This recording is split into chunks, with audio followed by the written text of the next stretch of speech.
And bloop.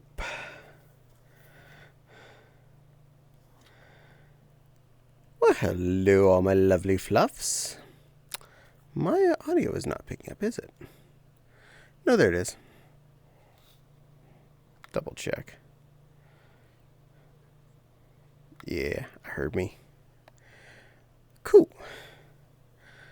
Anyway, welcome to the stream. Show me nobody, but I'll assume someone's already probably there. Camera move out of the way. Well, good evening, everyone. It's me, Caddie. I just decided to be a pink hopkin today because I like being a pink hopkin. And we're in a different world, one I've been in before, not on stream, but a few times I've actually been in other people's streams in this world. And it's a pretty nice, happy-looking house. Is that actually... Can I... I'm through the wall.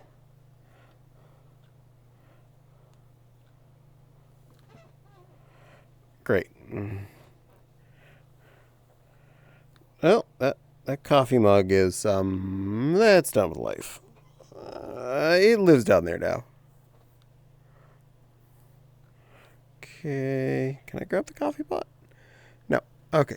Guess I can't grab the coffee pot. Okay. Well, this is a fairly relaxing world. What's in the basement? I don't think I've ever been out. Oh, there's a karaoke bar or something. Oh, well, that's cool. Nice. I don't think I even ever realized there was a basement. Let's see what's in here. More stairs. Another lounge. With some kind of a game. I don't know what this is. Spinny.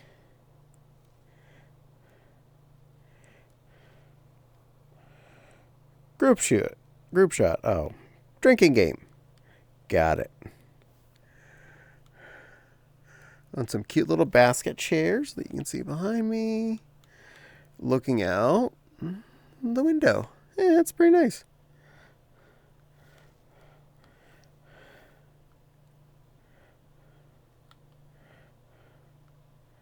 Good gravy, there's more rooms? I know the required support role. That's fine. Apparently those are support roles. Cool. I'm not going that way then. Ooh, another little loungy area here.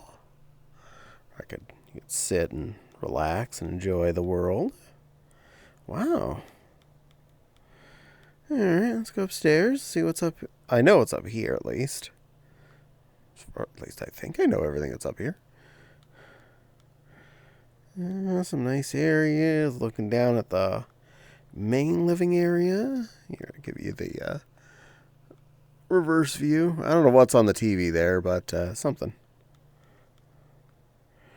These nice big beanbaggy-like chairs so you can, relax and hang out up on the balcony. The boudoir. In case you want to, have a bed. Be in the bed. Relax. For bed things. And balcony access. So you can look out on everything. Including the other area down there. Hello, Wild, and a bleat to you as well. So far, just going around the room, looking at stuff. And I'm going to skip going to the stairs. We'll just do it the easy way. Yay! Fortunately, in Virtual World, there's no rules against jumping. Big sliding door. And here we got another little fire pit area. Here, I'm standing next to it so you can... There, now you can see it. Fire pit. And it's more loungy chairs, again, looking out over this pretty cityscape. And there's a swimming pool with water physics, so it's actually pretty comfy feeling. It comes up to a short area. Ta-da! More lounge. This is a very loungy area. A little bit of a bar. And the world's most popular streaming location. A hot tub. Hot tub! Woo! Alright. We are chilling. And it does have functional beer pong. What's on the other side? There can be, as far as I know, up to 4 players. Unfortunately, can't just have it go, keep getting turns from one side. Anyway, that was a quick tour of the area we're in. Let's pick something cool nice for a backdrop. It's not bad. Stick with that. See if anyone else is coming and say anything. Nope, not so far. Anyway, I didn't have a lot planned to talk about tonight, but I'm sure some stuff's going to come to my head. Because it always does. Because I know how to babble. That's how my world works. Anyway. So, it's Monday as usual, and that means chat with all of you.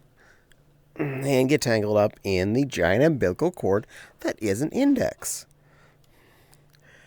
This is part of the requirements of life, is to get yourself tangled up in the index's cords. Anywho.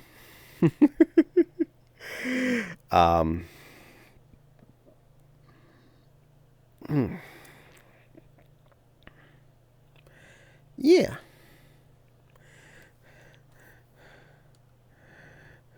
Well, any of you that are in the room with me have anything you wanted to talk about before I get into whatever it is I want to babble about?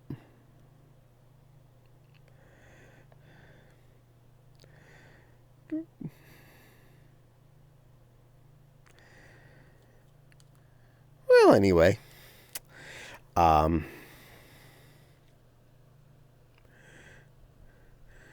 a lot been going on in my head. It's springtime, which I really love. We are in that little Goldilocks period of the year where we can actually have the windows open.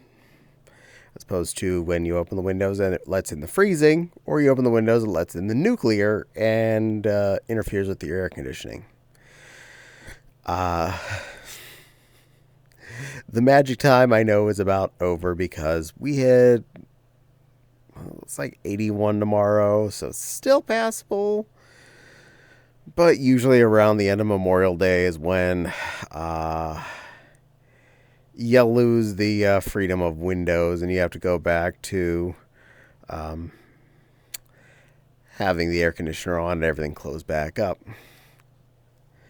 It really helps air out a lot of the smells that you don't recognize that you have throughout your house when you can actually open the windows up and blow that foo out.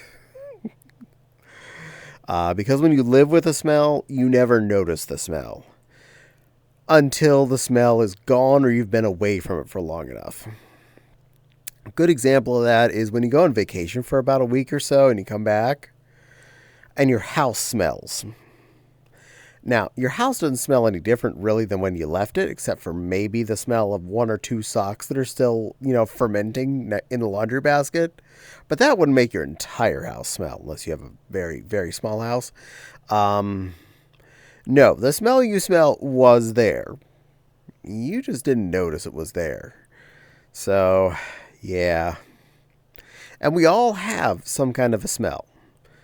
No one's above this. I don't care how rich or poor you are. Your house has some kind of smells.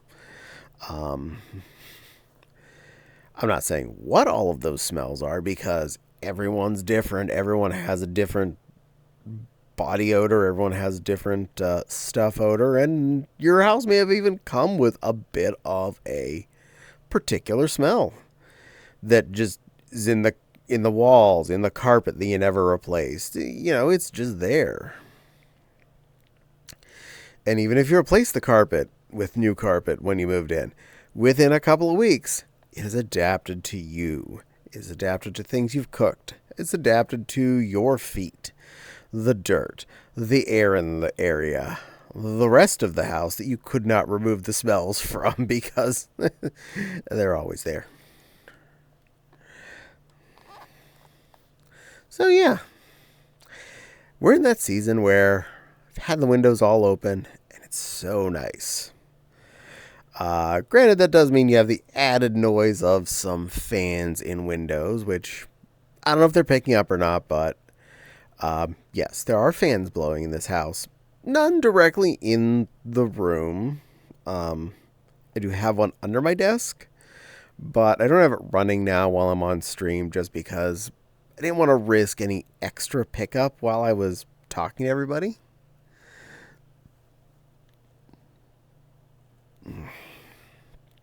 So yeah. And I'm not excessively hot either, so don't worry that I'm like roasting on account of all of you by not blowing a fan on my mid body.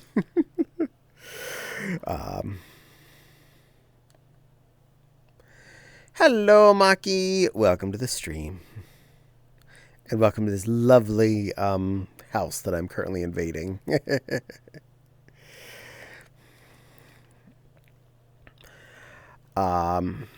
This also would be a good time of year to go out and take walks.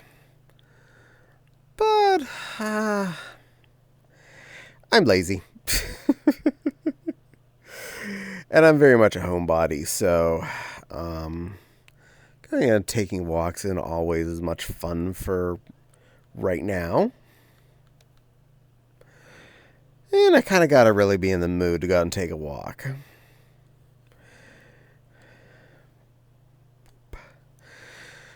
Not to say that I'm opposed to getting out for no apparent reason. If anything, I do like a good excuse.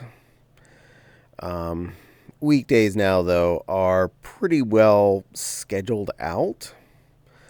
Like Monday night tonight here is streaming night. Tuesday night I record a YouTube video. Wednesday night is another streaming night. Thursday night I do get out of the house and that's grocery shopping. Friday night I record more for YouTube. And then the weekend I'm exhausted and I sit down and I play stupid games and watch television. Because lazy and tired, and I have had a long week. I've worked 5 days, and on the weekend I deserve free time too. I got my fan running right now. Don't have the AC on either. It's nice at the balance where I don't need it on. I really agree. And also, isn't it that nice balance where you don't have the either heating bill or the cooling bill hitting? Fans, they consume some electricity, mind you, but they're really low comparatively, compared to the giant refrigerator box we have strapped to our houses. So, yeah, seeing that like $25 gas bill and the non-air conditioner electric bill, it's real nice. And yes, there's still a $25 gas bill because we have a gas water heater, we have gas stove, we're using gas. I make food, I use hot water. These are normal people things. If I wasn't doing these things, I would really start to worry.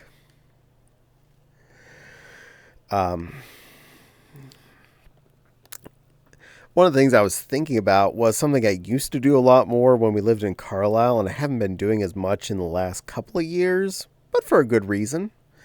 And that's walking to the store and shopping. Now, the big reason why I did it more in Carlisle is not because the store was actually, any store was actually closer. In fact, it was moderately further away. But it was what stores were available in walking range. Here, I'd say it's walking distance less than half a mile to a fairly medium-sized grocery store. It is a Kroger, but it's a medium-sized. It's not one of the full-size monsters. It's just a decent-sized grocery store. The problem is it's the moderately more expensive shopping option when it comes to groceries. So, for a good while, I was walking there multiple times a week with the backpack, and I realized how much I was spending on stuff I didn't need to be spending so much on, comparatively, and I started to avoid doing that just on that account. It did mean I got out of the house pretty often, but it didn't really suit our financial needs as actively. That, and it was the smaller Kroger, not the bigger one down the road, so I didn't have all the big options that a Kroger can offer. I just had the higher price tag that the Kroger can offer. So, not always a win. Now, where we lived in Carlisle in Pennsylvania, we were almost exactly to the penny 1 mile walk to a Walmart, a super Walmart, a 24-hour super Walmart. Equally, approximately the same 1 mile, not the same location, we were 1 mile from a Giant, which is similar to a Kroger. For all of you people in Kroger lands, it's like that. Maybe a little cheaper. And it was also a 24-hour store. Slightly closer than the Kroger, there was the Weis. Smaller grocery store, better prices, but not 24/7. So, option, just not always available when I was. And I was working later nights, so when I got off work, it would be a nice cool night, and for relaxing, I know this sounds funny, but in a case of relaxing, I would put on a pair of jeans, sneakers, backpack, and I'd walk to Walmart. I would buy grocery that would fill the backpack effectively, pay for them, stuff them in the backpack, and walk home. Similarly, I would occasionally do that over at the Giant. Now, any of the other places, I tended to use the car for, because then it'd be daytime, and then it is what you would refer to as hot during the summer. That the big sphere of heat was in the sky. So, yes, I usually would deal with the car. Even though Weis was closer, it was also not open when I was most available to walk. It was in town. It was not a dangerous town we lived in, so it wasn't a bad thing to go out at night walking. And it was basically best time to be out in that area. Nothing was on the road hardly. No one was at Walmart or Giant usually. So you had the run of the road. It was sidewalks all the way to it, so it's not like I was even having to walk in the grass. I mean, technically, until I hit Walmart's parking lot, I had to walk parking lot to there the rest of the way. But still, it's close enough. I got to Walmart's parking lot or Giant's parking lot till I was not walking on sidewalk, which is pretty nice. Well, hello, Captain. We're just talking about the nice weather and getting out and walking about so far. Welcome to the stream. If you have anything to add, please feel free. I will happily interject you and or anything anyone feels like saying. Now, I didn't used to like walking that much. I, in fact, learned to avoid it when I was growing up because I lived on what you might call an angle. The town where I grew up, Apollo, it was basically a ravine. Big sloping sides on either side of the river, and yes, there were stores at really close walking distance, But then you have to walk up a hill with the groceries. And I don't just mean like a little bit of a, wee, there's an elevation. No, I mean there's a frickin' hill. It was quite a trek. Now, you always hear old people talking about, oh, back in my day, we had to walk uphill both ways in the snow to get to school. Well, I didn't have to do it barefoot, but technically, yes, actually I did. Granted, the school is technically just up the hill from us. It was maybe a quarter mile if you went straight there. They didn't trust us to walk on First Street. So we had to go uphill to the top of our street, cross this magical street that they don't trust us with a crossing guard, walk down a hill equal to the entirety of my actual street that I lived on, walk back up a hill that was even steeper and winding, and back into the back end of the school. So instead of walking maybe a quarter mile to the school, straight there, up a hill, and then back down, said same hill, they made us walk down a hill and up a hill. And because we were only a quarter-ish mile from the school, we were classified as walkers, so they wouldn't give us buses. But the route they make us take made us well over a mile or two. So, yeah. In hills. And this was also when they make you basically have homework in every single book in your desk.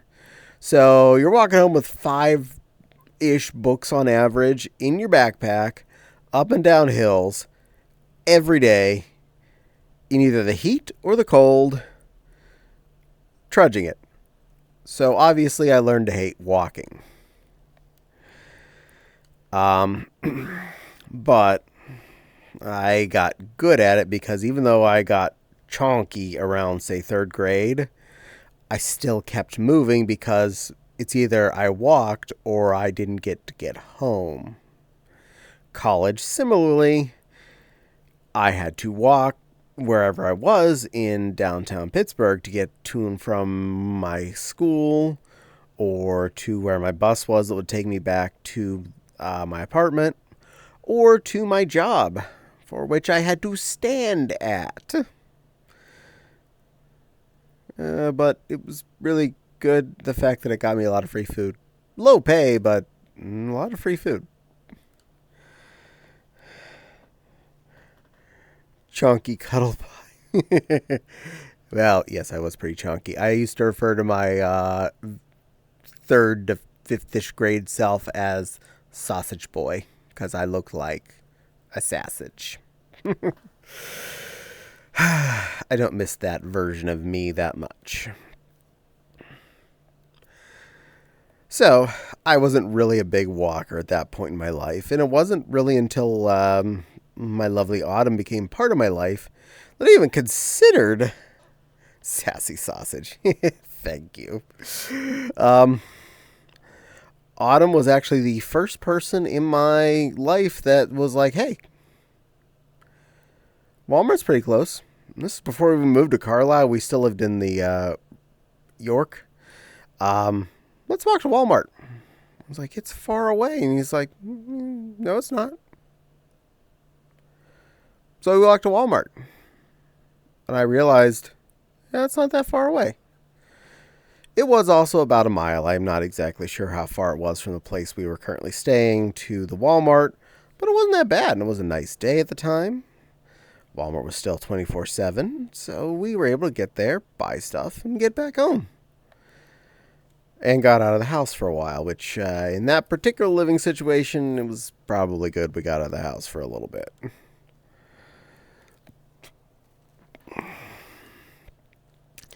Now, when we lived in Carlisle for 8 years, and we had a small apartment, it was a 1-bedroom apartment that we lived in for 8 years. And if you see how much stuff we had when we moved, you question how we also fit inside of that apartment along with everything we owned.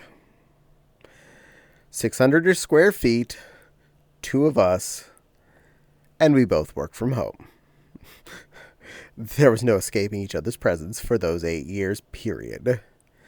Or the crazy lady who lived underneath us, who thought us walking the refrigerator was us making all of the noise in the world. I grew up a short walk from a grocery store. I remember walking to it with friends to get some barbecue supplies to cook with. That is awesome, Juan. I am so glad you did have that kind of opportunity. Even when we were visiting grandma's down in Apollo, which was the bottom of the hill, which was level to where the grocery store was, they didn't trust us to cross Astronaut Way because it was busy. Okay, this is Apollo, and they're calling it busy. So, yeah, it wasn't really busy. We weren't that dumb that we're going to run in front of cars, but, you know, old people never trust children. But in Carlisle, it was more or less flat. We figured out it was not flat when we bought bicycles, because every time you'd hit any kind of a ridge, it's like, oh, harder to bike. But in general, as far as walking goes, Carlisle was flat. So when we moved there, shortly after we were physically together, we got that apartment. Walking to the Walmart became not only occasional, it was often. I even had invented systems to make walking to Walmart more effective. We had two different grocery shopping backpacks that were in the house, in case both of us were going at the same time. And I had in said grocery shopping backpack a couple of supplies. I had a loading strap, like a luggage type nylon strap with the clicky ends. I had a roll of postal packing tape, you know, the clear package tape. So I had a way to deal with large objects. As far as most things, I would get, say, at best a backpack's worth. Boxed products, canned goods, maybe a Lego set, you know, whatever I could find at Walmart that I felt like buying that night. I usually kept bread out in a separate bag, which I would actually carry by hand, but the majority generally went in the backpack. And I would buy a backpack at most, normally, worth of stuff. But then you ask the question, what was the packing tape and the luggage strap for? What kind of weirdo are you? Why are you carrying this stuff with you? Simple. There are certain products that would still run out that I didn't feel like driving the car for, and I was already walking, and they aren't actually heavy. They're just awkward. Like, for instance, a pack of toilet paper. Now, I wasn't buying like the 4-roll pack or anything, or the 6. Oh no. I was stupid enough to, while walking, pick up the cube of toilet paper. The cube of Charmin. Now, to carry that home would be, you know, doing the big hand gribbles or trying to grip it and rip into the plastic and hope it doesn't tear apart before you get home. So that wasn't going to work. So what I would do was I would take the luggage strap, lay it down on top of the pack of toilet paper, and then run the packing tape around it a couple of different places so it would attach the luggage strap to the toilet paper or the paper towels or whichever large fluffy object I was buying that day. And then I would take the strap, click it together, and sling it over one shoulder. So effectively, I turned a cube of toilet paper into a side satchel that I didn't have to carry by hand. And I still was able to get home without having to drive a car, which was pretty darn neat. I was actually pretty proud of myself for that achievement. One object that was purchased in this fashion is actually running in this house today. And that was the box fan that is in the kitchen, pulling nice cool air from the backyard through one of the kitchen windows. Similarly, did not fit in the backpack. It's your standard, square, big old box fan. I basically did the same thing as I did with the toilet paper or whatever. Taped the luggage strap onto the box, slung it over my shoulder, walked home with it like that. Had no problems. Worked out pretty good. I made it home with a box fan.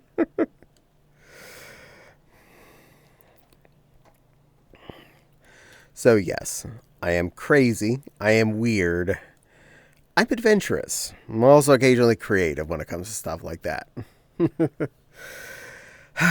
I am considering trying to do more walking to the nearest grocery store, but that does come down to, again, it does cost more to shop at the Kroger than it does at either the Walmart or the Meijer, where I do most of my grocery shopping now. And they are well past the comfortable walking distance. They're about a 5-minute drive from home. And not 5 minutes at, 10 miles an hour or something. So it's a nice size distance. It's not like stupid far, but it's far enough that it makes it not as easy to be a 2 or 3 times a week kind of just out for a walk situation. I think I could do it. I don't think I'd be happy with myself, especially because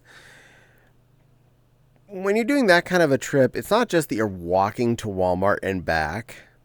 Even if, say, it's 2.5 miles, it's 5 straight miles. That's not that far. But you add in the process of, at 2.5 miles in, then you walk around the Walmart for, and I've actually clocked myself, usually about a mile when I go for a Walmart trip. So I wear a fat bit on my wrist so I know how far I've walked. So I've actually clocked myself more than a few times at Walmart. So you add in the 2.5 miles there, mile while you're in the Walmart, 2.5 miles back, now with a backpack full of weight. And it does quickly add a little bit of extra effort. Oop. And I'm apparently getting a Fopsy Woo. I'm out on the patio, by the way, once you get in. I probably should get out and walk more and see the real world. Touch grass.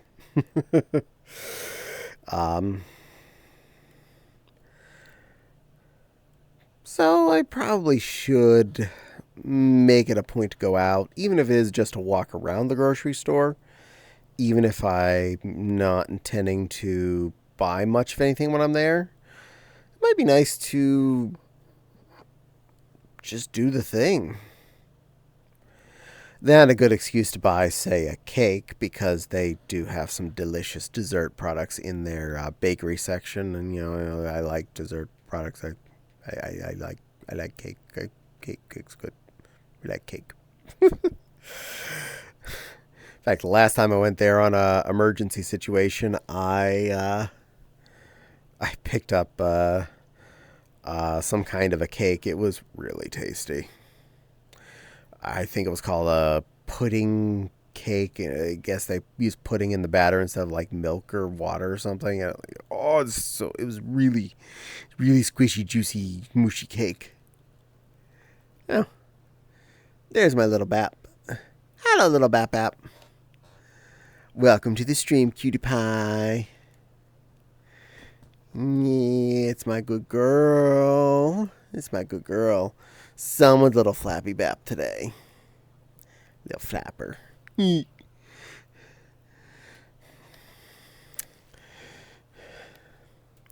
I was saying just a bit ago, it's your fault I started to do things like walking to Walmart because you're the one that encouraged me to do it the first time. And yeah, you're a very, very good influence. Who's a good influence? You are. You're a good influence. No, you. You. You. You.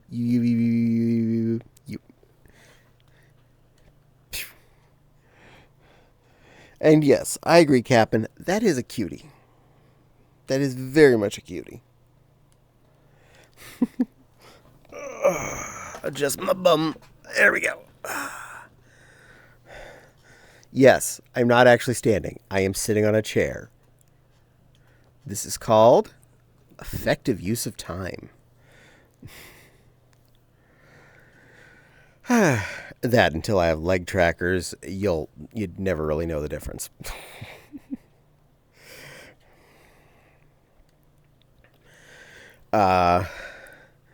We do have things we do like to walk at around here, and we really do want to take some more time to go out and do them on our free time. I do go to the mall occasionally on the weekends, which is nice. Not much to buy there anymore, but it's fun to walk around. The carousel's gone, so that's one less neat thing to look at. We have several nice parks around the area that are, especially this time of year, would be really pretty to walk around. Lakeside's one of them. It's in one of the nice neighborhoods around here. Basically, houses that cost like 4 times as much as ours that aren't any bigger. That kind of neighborhood. And they have a really nice park that is not like, you have to live here restricted. So, fun to walk on. Working hard towards VR gear, trying to save cash for it. Yeah, that is kind of one of the biggest tricks. My secret as to what gave me the excuse, besides being tired and yawning, I had part of our annual payout from work was enough to cover the VR kit. So that's my excuse why I broke down and got it. I don't regret this one bit. But you still can enjoy VR chat without being in VR. It's actually still pretty enjoyable. I, for 4 months, made sure I was going to make use of the VR stuff. What's the bat plotting? Oh. You don't want to know. I probably don't want to know. But I spent like 4 months meeting people and hanging out in desktop mode, and it was interesting how in some areas people practically shun you if you're desktop mode, and in other areas people actually set out an extra kind of opening helping hand to make you feel more welcomed if you look more awkward, like in desktop mode. So I actually met quite a few very genuinely nice people over that 4 months. Met a lot of my fellow streamers that I like to watch in person, well, in VR person, which is actually really, really neat. Seeing your effectively co-workers / friends in this environment, it was really nifty. Them ears and eyes are twitching menacingly. No, it's not menacing. It's adorably. Who's adorable? Twitchy, twitchy. I am not adorable. You're the adorable one.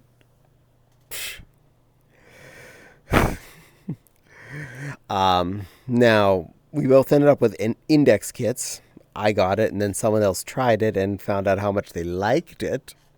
Like within the first few seconds, found out how much they liked it and already knew they wanted it.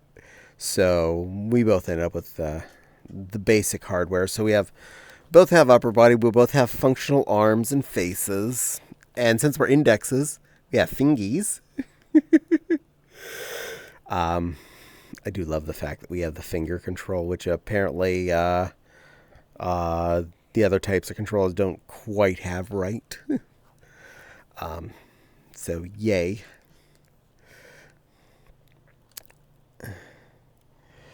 Them two first. Oh yes, my little bapper there has pretty teeths, little fangy fangs.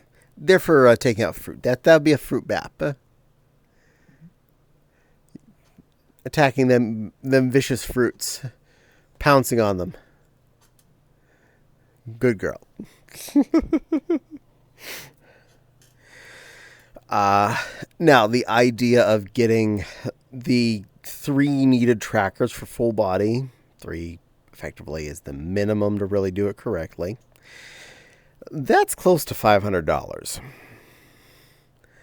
Now, I'm not claiming poverty on you here. Like, my God, can you all please donate to a GoFundMe to get me Vive trackers? I need this free of them, or I'm gonna die of sit-on chairitis.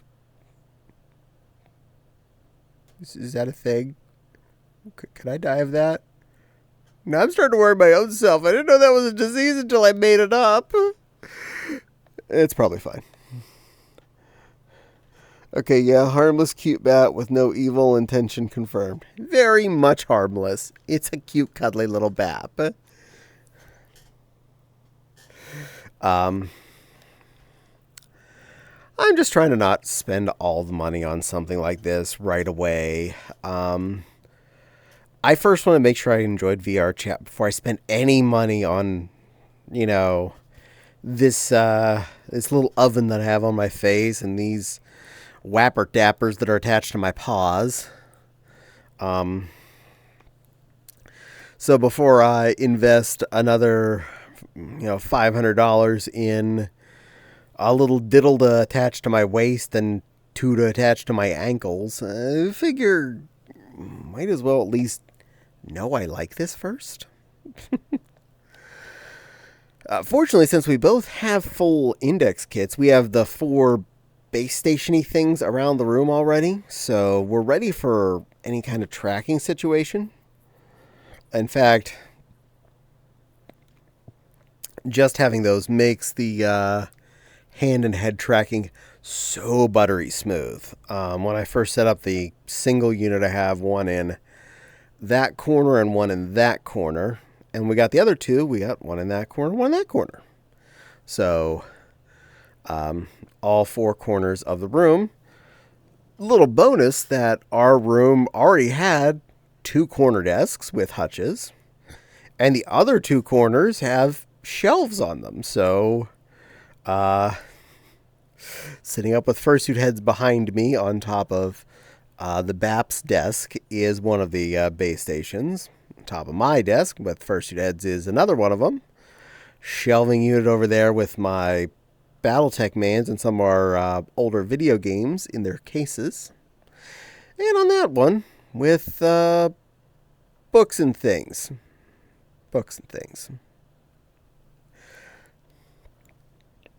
Works out pretty well. Have the bat use echolocation to find the best spots. Got it. Get on that. That's your homework. I've had first trying to get me into VR chat, but I don't have the time nor the computer to do it. Now,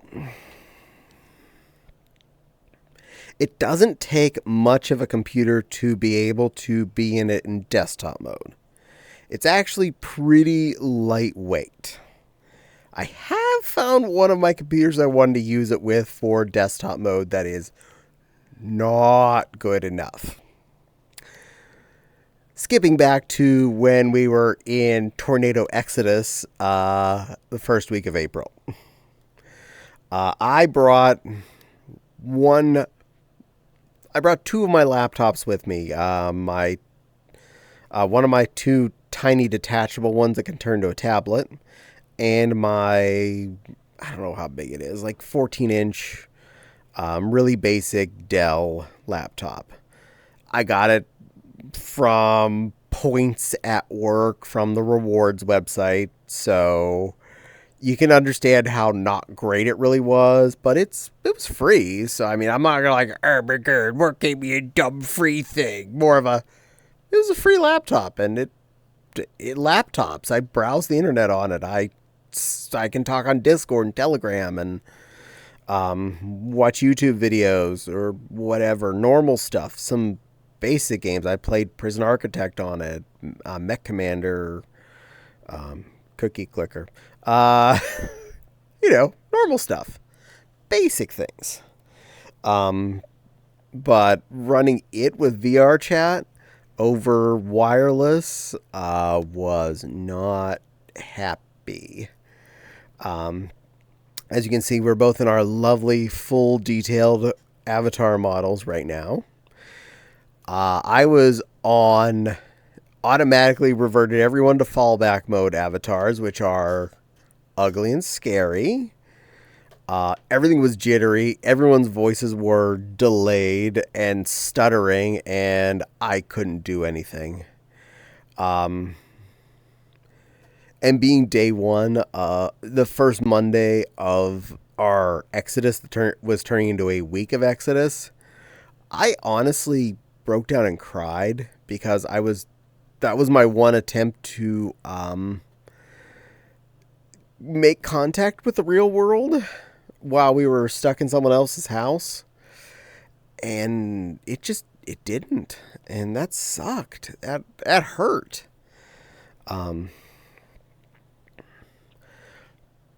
But yeah, that laptop definitely cannot handle it.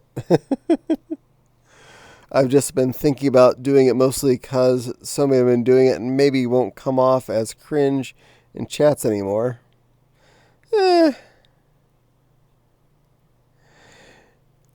a Mac is still a computer. It's not a computer. If anything, a Mac tends to be, on average, pretty potent. And you just got that particular Mac only within the last year, wasn't it?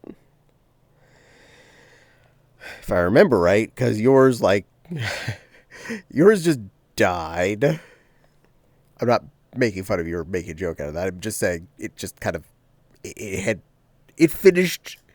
It ceased to be a Mac. It became a few months ago. It ceased to be a computer. It became a bookend.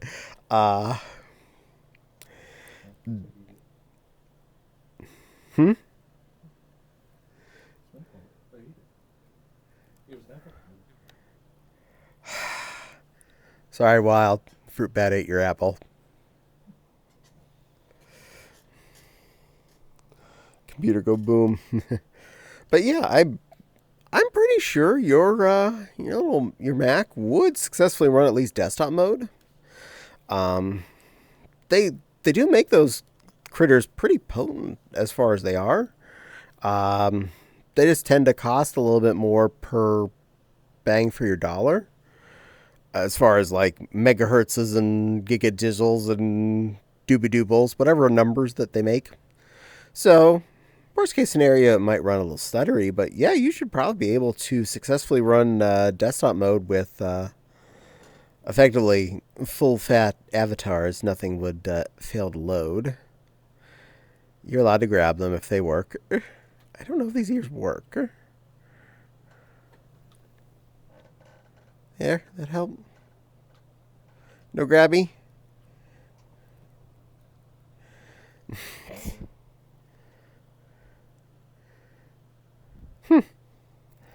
Guess I'm not grabbable today.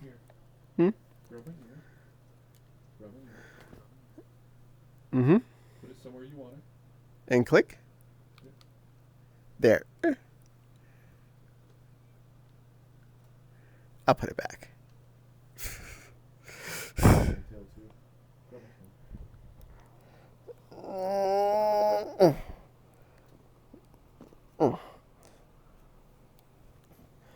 I can't, I'm too tall. I don't feel like dealing with that.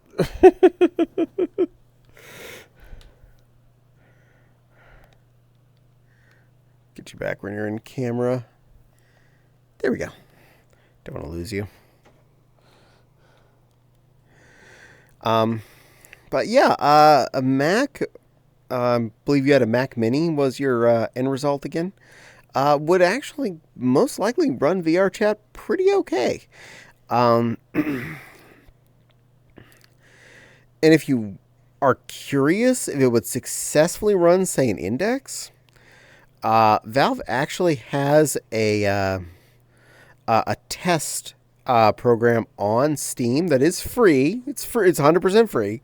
That will check your stuff to see if it can successfully run, say, Index hardware. If you're wanting to run these critters in particular, I did run it before I bought one because our processors are a little bit on the older side. They're still i7s. We still have 32 gigs of RAM, but they're like 4 or 5 year old i7s. So I made sure that it wasn't going to make computer go boom the moment we got it, or we get it and plug them in and go, oh, no bueno for you. The only major physical points you would need for this particular model, the Index, you need a display port and a USB plug and one actual power outlet near wall. So as long as you have display port out on there, and I'm pretty sure Mac's been putting that in for the last few models, and you have A for USB port and electricity in your house. You do have electricity, right? Avatar change. You got it, Captain. What do you want? What kind of critter are you interested in? Or do you want to make me pick?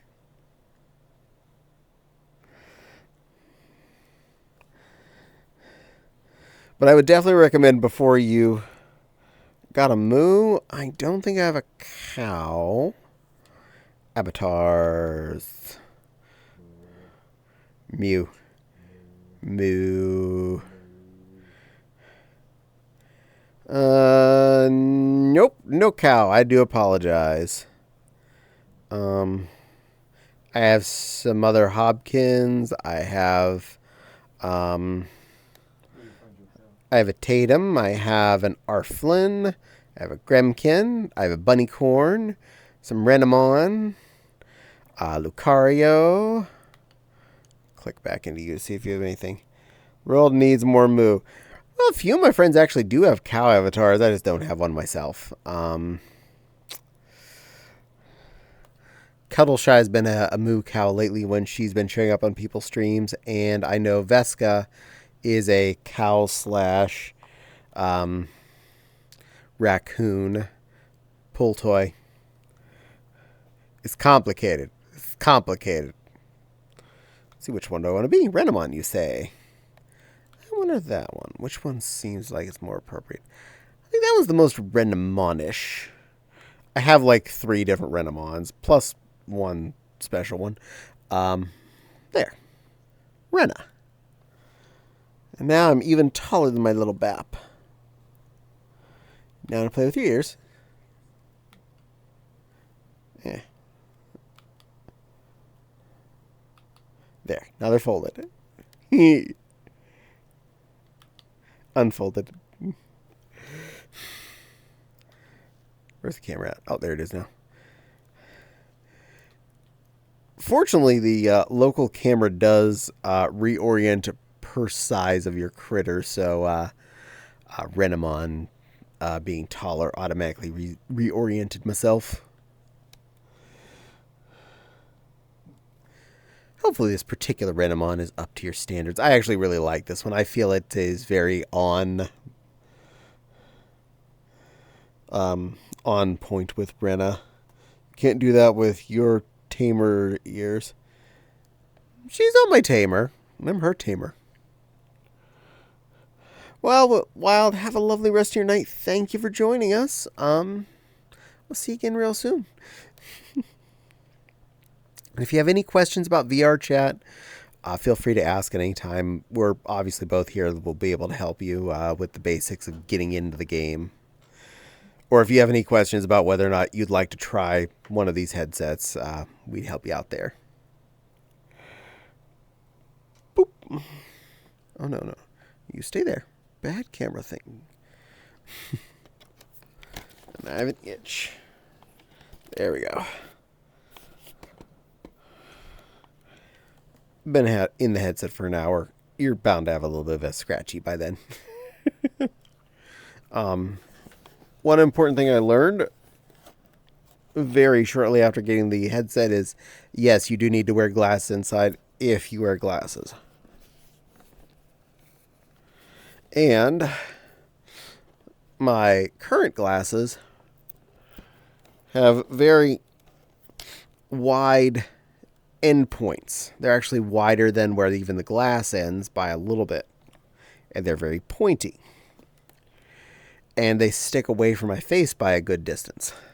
They didn't fit quite well in the index.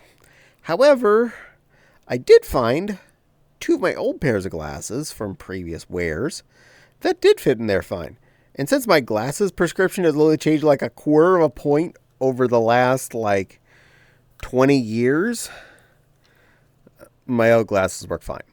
I can see just as well as I need to in the headset.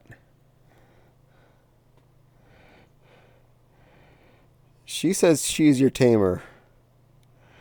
I believe in the bat. No, she isn't. You're not my tamer.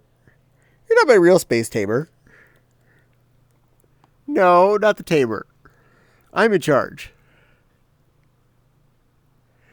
No. Why do you think you're the tamer?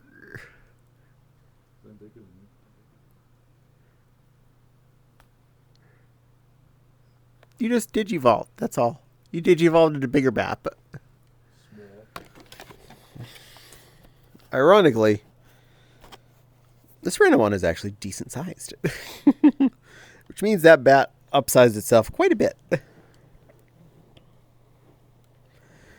I don't need taming anyway. I'm fairly untamable.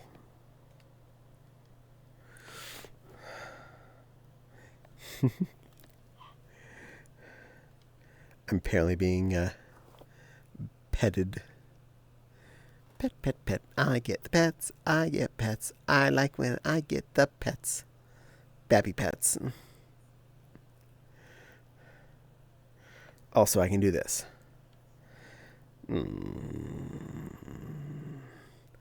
Hug my little fluff bat. Who's a good little fluff bat? You good girl. There you go. Bapper. Yeah. I've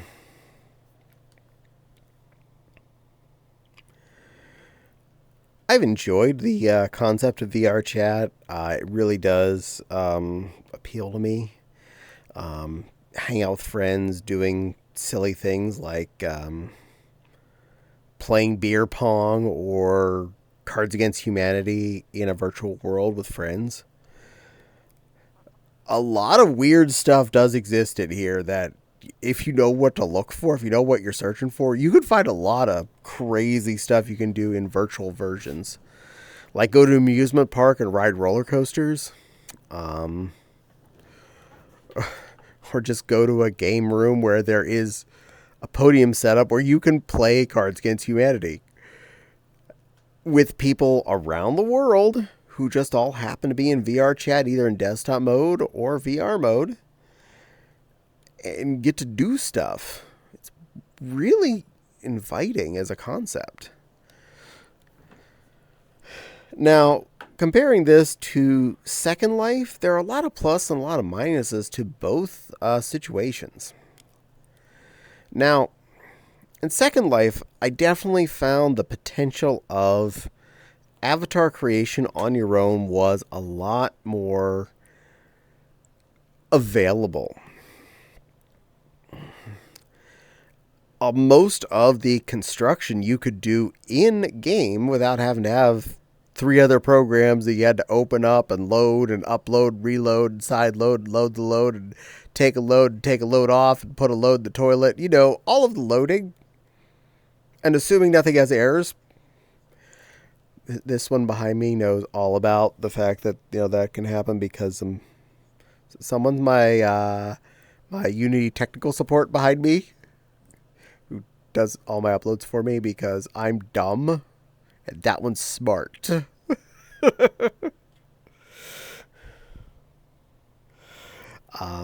But yeah,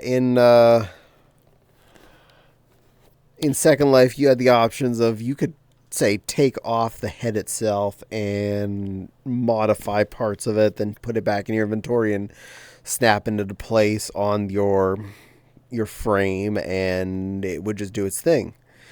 And you can do that with different body parts. Say you bought this Renamon for 1,000 Linden points, and you bought a bunny avatar for another 1,000 Linden points. Take the head off the bunny, color it yellow, move the head from the Renamon out of the inventory folder, put the head of the bunny in, boom, you had a bunny mod. Ta-da. That's just a simple, one item change. You need to have swapped out a tail if you like the tail from this avatar you bought better. Or say you found a clothing shop and you bought a really, really pretty ball gown. You could just put that folder on as well as the say the Renamon you'd picked up, and boom, you're a Renamon in a pretty dress. Sometimes it would break a couple things like say the shoulder pointy things. They were put onto this one hard point, but the sleeves of the dress were put onto that same hard point. So you might lose that automatically, but they probably would have been covered up by those sleeves anyway, so plus and minuses. You had a lot more creative control over your world, but you had to pay monthly for that world. Even if you bought the server, you were up the bill for paying monthly for that server, effectively in the co-location facility where they kept them. And you stop paying for the service, you don't get the server mailed to you. You buy the server, you stop paying for it, you lose the server. Linden Labs got to keep it. Which kind of bites, because, I wouldn't mind having a spare U1 or U2 server sitting around that I could make a rack mount out of. That'd be fun. No, don't worry, we're not putting up a rack mount server anywhere in the house anytime soon. I don't have that as a plan. Maybe. Possibly. Okay, now I'm thinking about it. Honestly, if I was going to have server storage space in the house, since it's only the two of us, I'd probably just set up a basic desktop box with extra hard drives. Probably USB external hard drives, too, because that way they'd be easier hot swappable. That's kind of a pipe dream. Not entirely a pipe dream, but currently a bit of a not thing I'm doing at the moment. Reason being, a lot of the file sharing throughout our house is done on my gaming desktop that I'm streaming from right now, which means I have USB ports plugged up with external USB hard drives that then also take power outlets that then is also eating into the one power outlet that I have that is servicing this corner of the entire room. So the idea of maybe offloading it to, say, just a dumb Windows box that we have file sharing turned on might be a smart move. Food for later thought.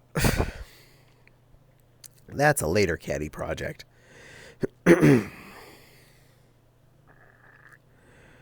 Boy, I went off on a fun tangent. Anyway. Reasons why things are different between this and, say, Second Life for anyone that's curious. Now, say you had a world like, say, this little bat that used to have an island all of her own on Second Life.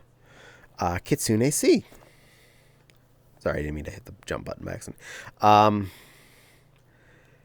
If you visited Kitsune Sea, one, the owner has to have permission set up to let you visit Kitsune Sea.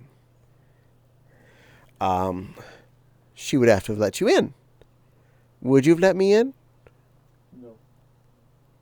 Okay, wouldn't have let me in. So there have been the caution tape walls all the way around her island if I could potentially have flown to it. Yay! She'd let me in. But oftentimes people's private islands would have the friends only stuff up. So you'd have this ugly red caution tape everywhere around it when someone tries to approach it and they can't get in. And if, say, your neighbor island that you're touching has that, every time you look to your left, you see a wall of red caution tape. Also, if you ever were to visit, say, that little bat's island, you are visiting that little bat's island. That particular server, you were on that server. That always had to be on for that island to be up. Whereas here, I created an instance the moment I came here. I made a copy of this world, this cool house we're hanging out in, the moment I opened it. I had it set to Friends Plus, so now that my little Bap showed up, who is friend, may invite their pluses. But you'd have to actually message one of us, or one of us that have to be on green to have somebody be able to pop in on you. Now, if I were to check worlds, just pull up this world randomly. Where am I? Sovereign's Chill Home. There are 2 people here. I don't know how many people are in the actual world because... Oh, there's a public one with 29 people currently at it. If I went to just the public instance of this world, there are 29 people in it. There are 2 other public versions of it open that people made new instances of. One has 7 people and one has 2. So, a total of 4 different instances of this world that I can see, because I can only see the public ones and the one I'm in, exist. Now, for all I know, there are a dozen more streamers using this same place, having their own private instance. In fact, the reason I know about this particular world is I visited another streamer while they were streaming. And that's when I saved the world in my favorites list. Now, I can't edit this world. I can move stuff around while I'm here. Like, I can pick up... You saw me pick up a mug earlier if you were here earlier. Where am I facing? I don't want to not face the camera. Bink. There we are. Messing my own stuff up. I can pick up that ball and play beer pong. I can rearrange the beer pong table to being 4-player. There are alcohol beverages in the area. Lots of stuff you can mess with. A lot of times there'll be pillows you can move around, couches you can rearrange a little bit or something. But the moment you reload this world, it reloads as it's supposed to be. So the next time someone comes in here, if I'd reset the beer pong table to 4 people, or I pulled out all the coffee mugs and threw them in the pool for some reason, because I'm a jerk, they'd all be back on the shelf where they belong. Beer pong would be back to 2-player.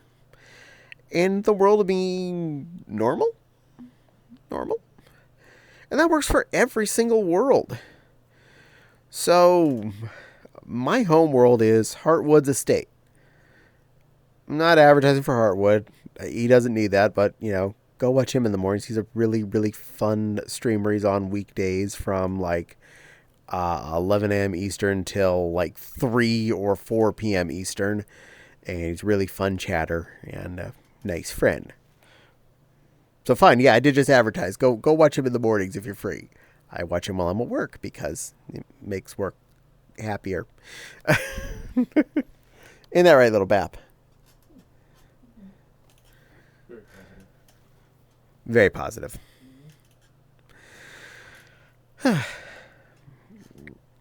But I usually use that world as my home world. It is a very big, detailed world. So once you download it, you have it.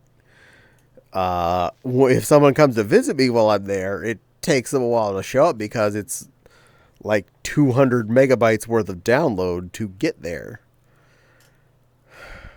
I suppose that is another flaw in this system. If you go to a world you haven't been before or a world that's been changed, you download that world. This particular world isn't that big comparatively. I think it was either 50 or 80 megabytes total. And on our modern internet connection, that's not that bad. We have 100 by 100. Not advertising, just, saying that's what we got. No, I'm not reading the numbers off my Ethernet connection. I'm reading the number off the bill I paid my internet service provider.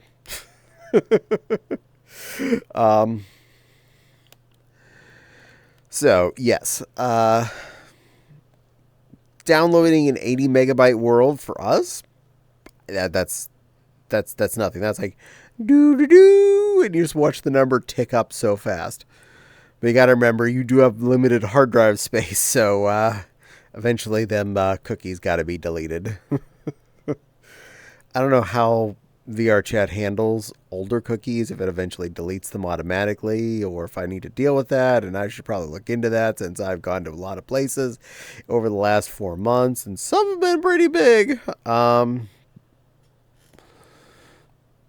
including some of the dance worlds. Oh my, that is what you call a memory hog. Those take a while to download.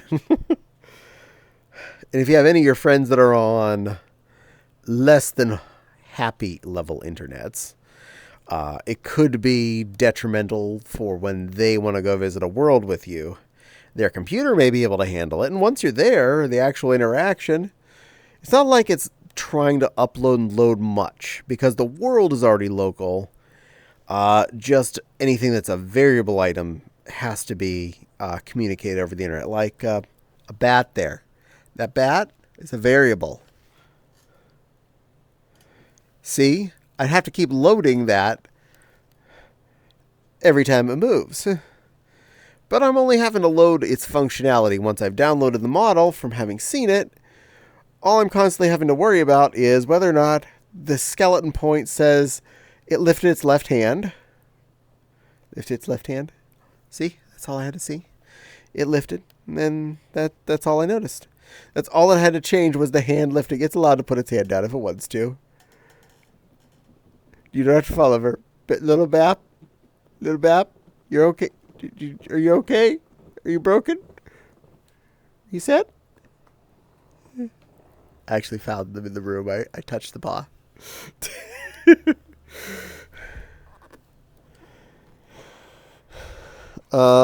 Did I just come back to the bat breaking a move? Yes. Yes, you did.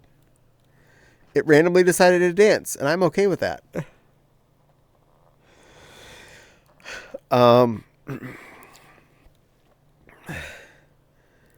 So, yeah, that is one of the flaws, is the fact that every time you come to a world, you effectively download a world, and you have to wait for the 80 megabytes, 50 megabytes, 20 meg. Some worlds are pretty small, okay? Some are only 20 meg. So you go to a small one-bedroom apartment type world or an attic apartment world. They're pretty small. Because, logically, this world ends at the fence. Say behind me, you can see there's that fence. The world effectively ends there. Beyond that is just a picture. There may be some structure physically outside the very edge, but effectively it's a picture and a drop off. So if the bat jumps off there, it's going to respawn at the start point. Don't jump off. I don't want you to die.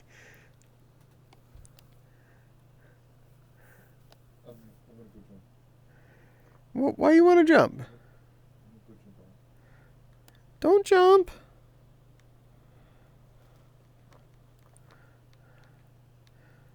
Okay, there's the bat. The bat is sitting on the edge of the world. And the bat jumped off the world. Alright, well, bat's dead.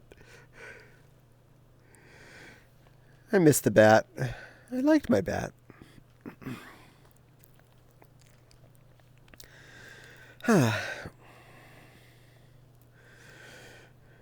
Now, so in VR chat, you can't just... Welcome back, bat. Sweet.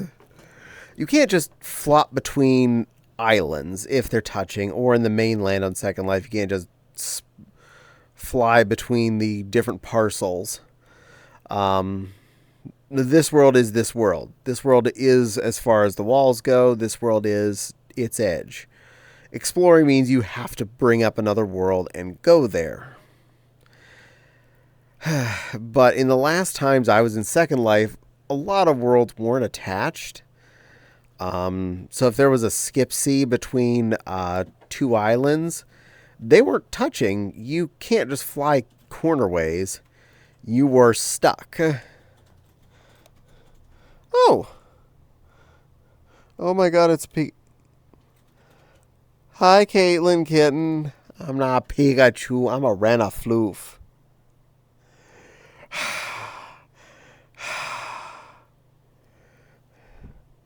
I'm getting betrayed by my waifu.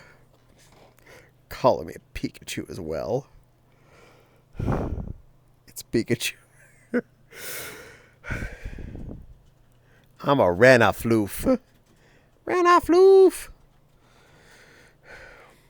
And the 1 year... I do choose... Aw, you choose me. The 1 year I did wear my Renamon fursuit to pass out trick-or-treat candies, I got recognized all of once. I got called a Pikachu.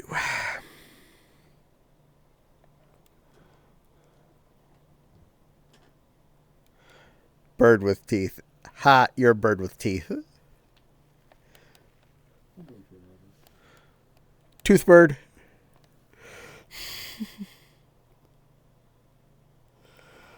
Hi, Caitlin. Welcome to my babbling and the fun. We were talking about a lot of things today, so I'm not sure where we are right now. Than talking about the difference between kind of Second Life and here in VR chat. Is Pikachu really the red dragon?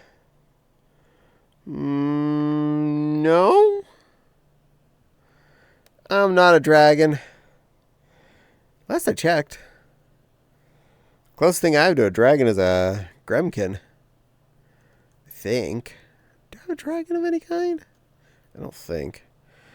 It's not been any of my priorities. I know that one has a dragon. I have an Avali. That's kind of a bird.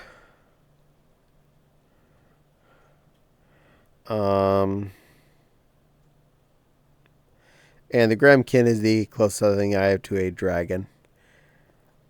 Maybe the Protogen. That's kind of a stretch. The blue turtle? I almost miss SL, but been on it so long I felt like it was time to retire. Gave my L to my friend for her Pokemon sim before I left. Is Pikachu the blue turtle? I don't know. Why not? Sure. Pikachu's a blue turtle.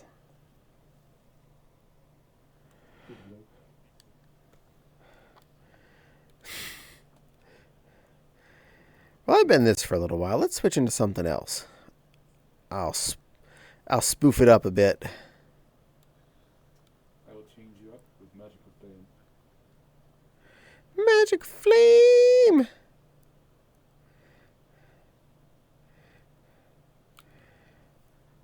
I will be this. There. Now I am pink. The fire-breathing chicken. It's a little dwaggy. It's actually kind of dark out here for this critter. I'm going to go inside. Want to come in? Mm-hmm. Okay, let's go inside. Dark in here too. It's dark in here too, yes.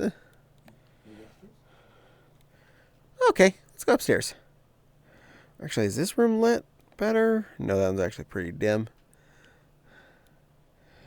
Da, da, da, da. As long as I don't go through the wall, I look fine. Oh, and I'm in a beanbag chair. There we go. I'm not in a beanbag chair now. That's a plus. I like when I'm not inside of things.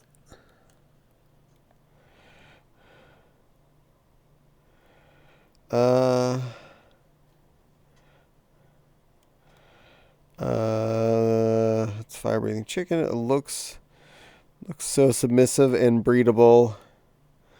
You're pink, dada, pink. Go to that bookshelf. There's a secret there. Oh, the bookshelf? This one?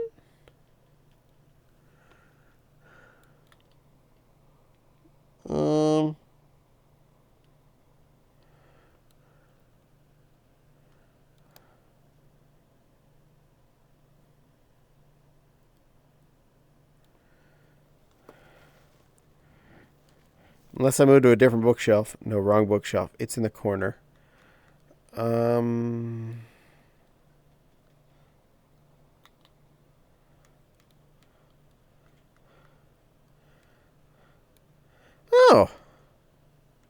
Oh, there's a little clicky thing.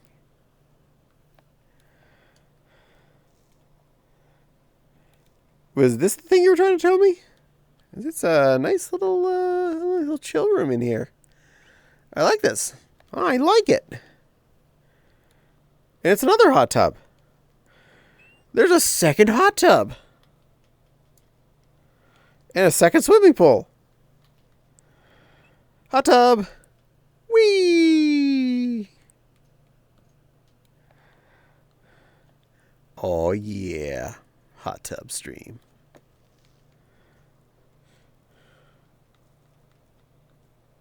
No, I shouldn't leave you in there. You're going to drown. Come out, little dragon. You're too short. Maybe when you're older. There's a door there. I don't want to go out the door. I like it in this room. Besides, I need somewhere to be. You want in this door? What? You want in this door? I want in this door? Okay, I'm going to go through the door.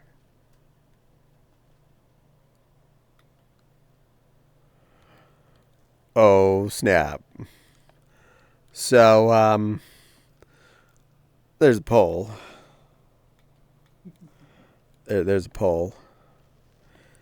And another bed. So you can sit on the bed. Lay down on the bed. While someone is pole dancing for you. Okay. That's a thing. You're missing out on an epic. There's another room too. Bap the dragon out of the air. Did you open the door? Totally. For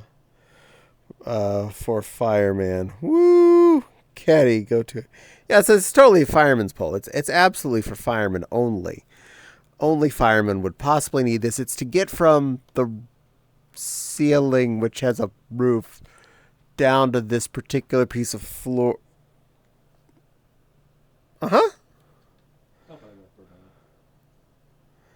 And on the TV behind me, there's some guys singing or something, or playing with radio equipment along one of those big scary hills in, like, Eastern Asia,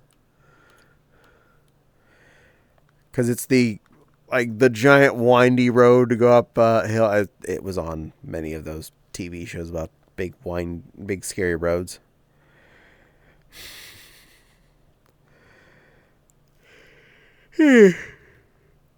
Yar. Is there another door over here? Oh, there's another door over here. Oh, it just goes back to the beginning. Bro Bowls. Stay there, little dragon. I'm coming back. Meow. I didn't like that door. That door sucked. That door took me home. That door's no fun. To the cube. Okay, I'm back. Meow. Meow.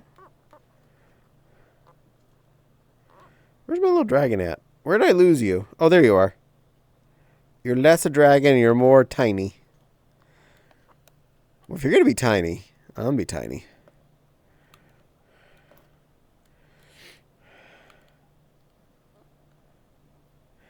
Think this will work.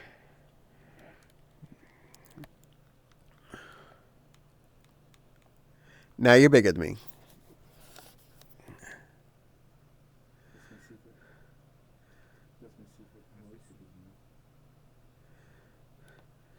You may want to turn your your talk level up a little bit. It missed most of what you tried to say. That's okay. I can plug in. Okay. Who's a good little Sylveon maid? You are. I'm a big Kengu. Full-size Kengu. Rawr. Biggest cat. That's the biggest cat again.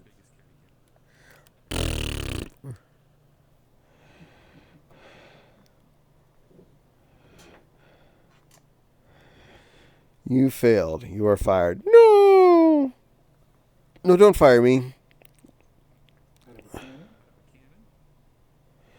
Yeah, becoming more breedable. Never mind. You look like a baby. Yes, this is kind of a baby. I would definitely classify Kengu as a baby.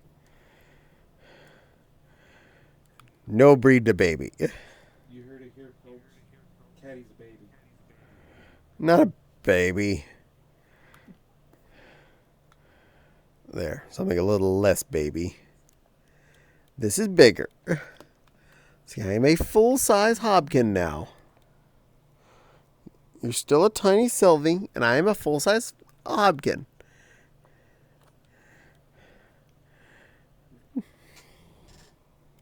I'm curious how this will work, because I never tried to do this on stream. And that on...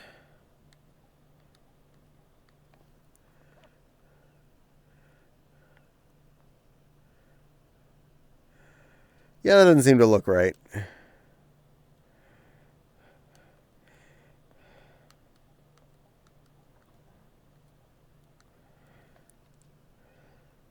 It's fun to do that to people. Only over 13. Both are adorable. Thank you. I appreciate being called adorable.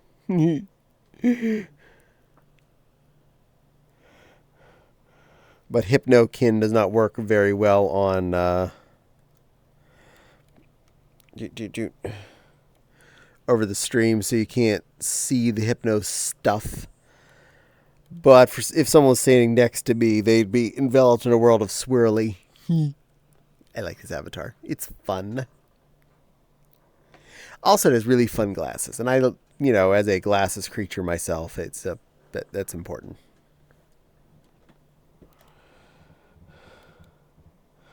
Isn't that right, my tiny?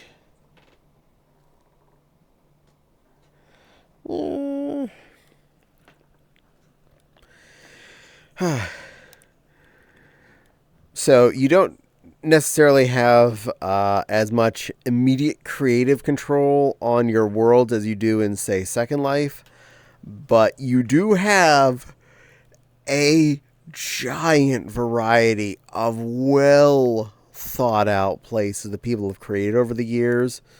This place alone is a really, really big, detailed, nifty house with all sorts of rooms and secrets and doodly-doos and beds and these TVs are actually media players that you can like play your own YouTube or Twitch stream or whatever on, and it's pretty cool. And you don't have to do anything to make this world work. It just is there. You look for the world, and you go there. Done.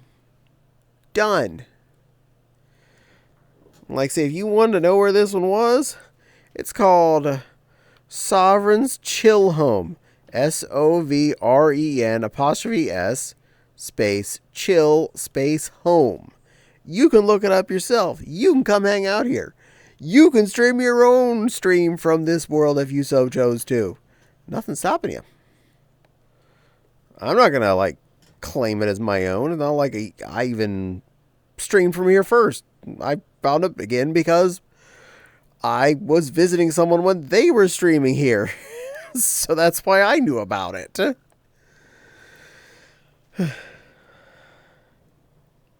It's a neat concept.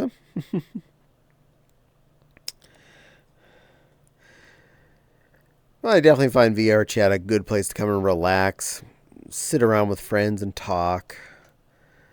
It's definitely an easier medium to stream these kind of talking streams than it is to try and do in fursuit head. Now, I'm not going to say this is like 100% ice cold, and I can see if it was a really hot summer day and the air conditioner was struggling to keep it cool in here, how this lovely half a ton on my face with a sponge attached to it would turn into a sticky sweat monster. I'm not going to lie. That's very possible.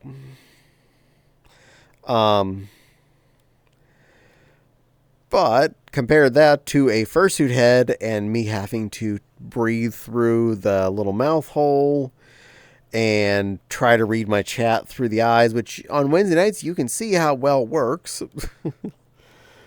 And if I'm at all tired or not feeling well, oh my, that can add up so quick as of, exhausted, not feeling it.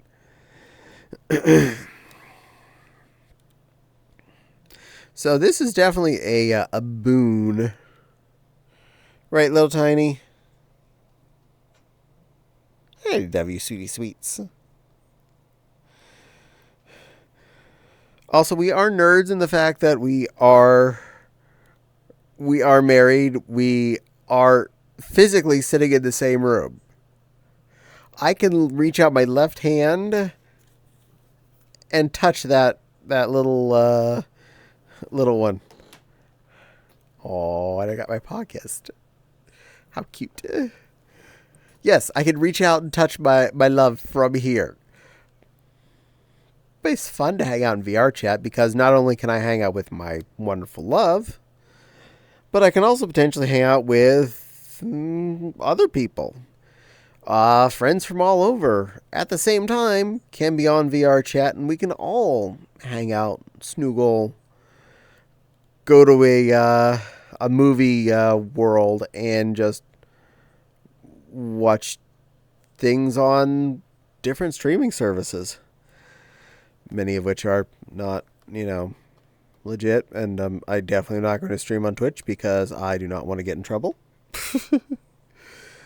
But yes, there are lots of things you could do with friends out and about here in VR chat while not having to leave your house and be able to hang out with people that could be hours, if not almost a day drive or flight away. One of the streamers I often watch in the morning is in the Philippines. Another one is in Australia because they're streaming when they're in their evening and I'm watching when I'm sitting at work when my day is starting. So for them, it's late night. For me, it's morning and they're on doing their thing. If it wasn't for this kind of platform, I wouldn't get to meet them. I wouldn't get to talk to them. I wouldn't, start to get a dry throat. I wouldn't redeem my own needing to have a drankle poo. Let's see, where is my desk? It's, there it is. Found my water. Redeeming some Anthracon water.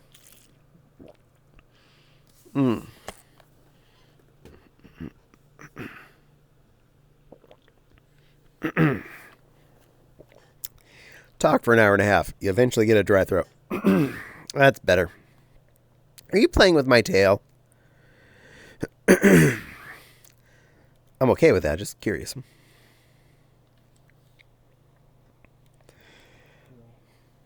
can tell I'm not playing with well. How can I tell that? Because I have no thumbs. And medicine. You're claiming innocence? Yep, due to lack of thumbs. Lack of thumbs does not make you innocent. It means I can't grab them. Sure you can. You got fingers. Fingers can grab. I don't have thumbs. Just pops. Just beans. They can still grab. No. Pops. Beans. Beans. Beans. My little beanlet. Let's venture over here.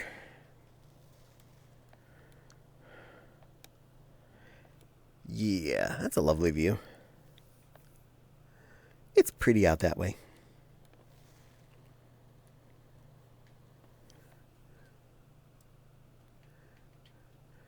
You went outside. You went in a swimming pool. Well, my little Sylvie's playing jump in the water. That's adorable. I'll have to go find a towel to dry that one off later. I am not a towel to dry yourself off on.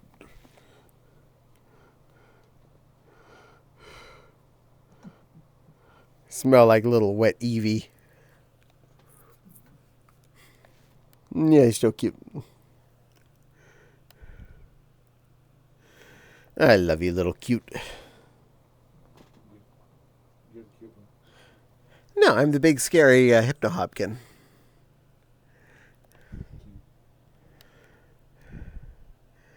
And if the other owner I know of this particular model says, does that make me a supervillain?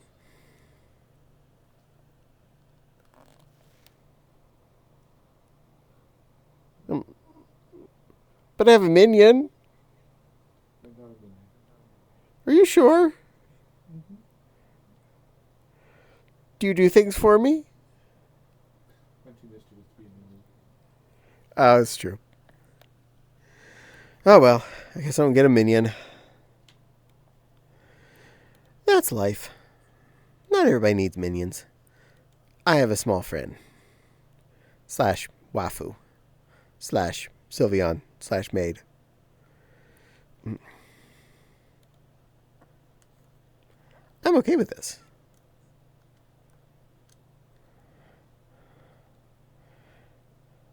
Does he have other accessories? Oh, it's just clothing. Oh, I don't want to put horns on. I don't like the horns as much. I prefer non-horns. I'm a hornsless hobbit.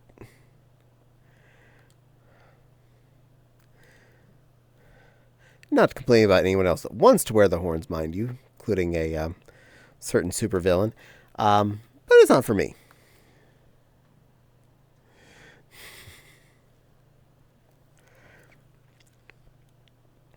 Yay.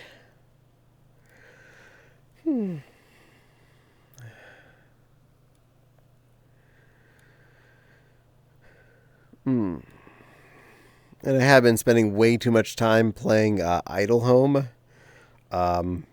If you know me on VR chat here at all, like you have me friended, you probably noticed my account's been logged in almost constantly. Like every night and every day while I'm at work, my game just sits there and gains coins and keys and stuff. When I closed it to open up here in actual VR mode, I think I had like 100 keys from last night, 102 or something like that, Don't worry, I saved, so I have a good save file to load back from afterwards to use those. Uh, but yes, I'm a dork. I've been enjoying that. I'm still a cookie clicker addict. So I mean, it's not like that. This is a new thing for me. It's just it's a new type of it. I do like idle type games like that, just because there's some form of progression at any given time, and it feels like you're doing something. Oh, oh my, oh my! You're a shiny one. Is this another one from the Hobbit collection? Yes. It's adorable. Isn't this adorable? Oh, my lovely chat. It's this cute little. What is it called? Ice Gremkin. An Ice Gremkin. ice gremkin. Mm-hmm.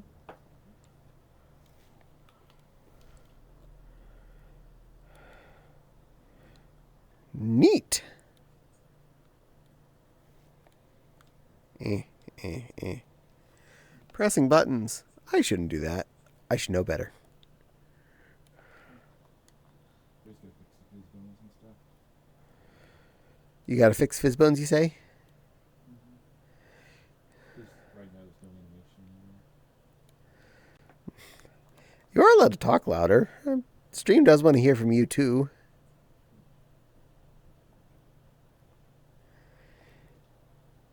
Floop.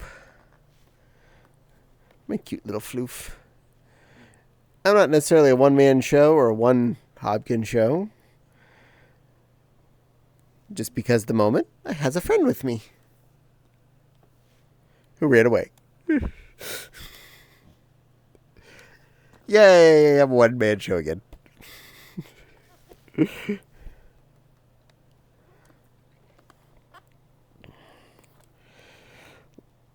Look at the green, powerful creature with superpowers. Yes, make the shy cutie speak. Make them speak.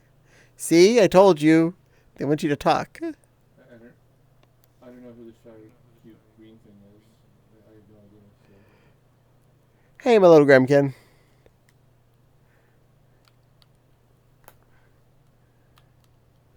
Eh. Your ear is automatically resetting, even though I click. You're cheating.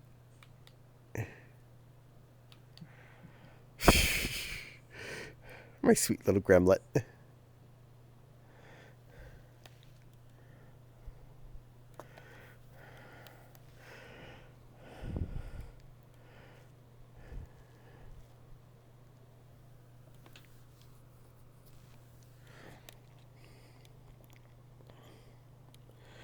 The shy blue cutie must speak.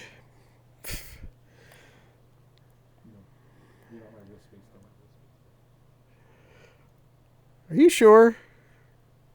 Without space stepmoms, we lied to her.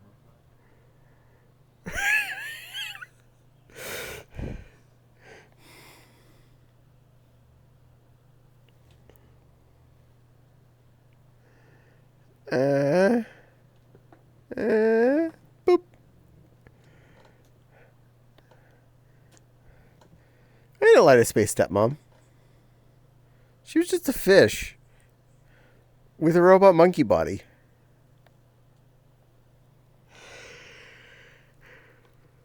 And you're an adorable little gremlin critter. Yes, you are. Mischief. Boop, boop. Mischief. Mischief. Mischief.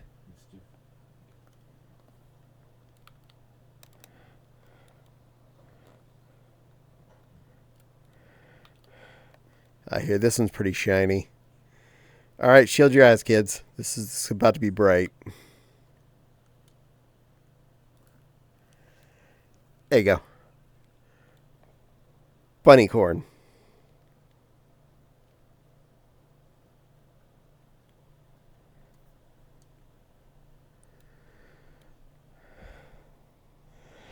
Candy corn rabbit.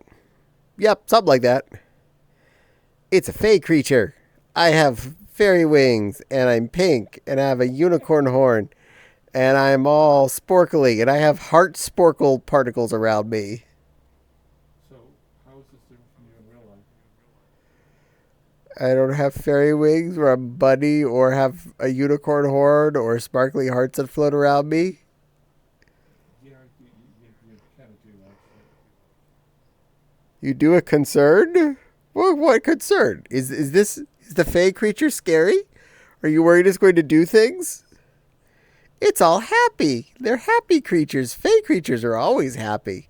They don't do anything bad whatsoever. They're perfectly innocent. That's a fey creature.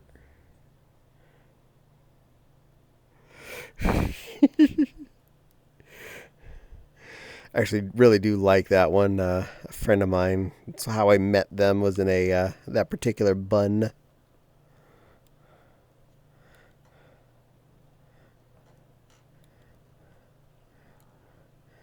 Let's say change it up.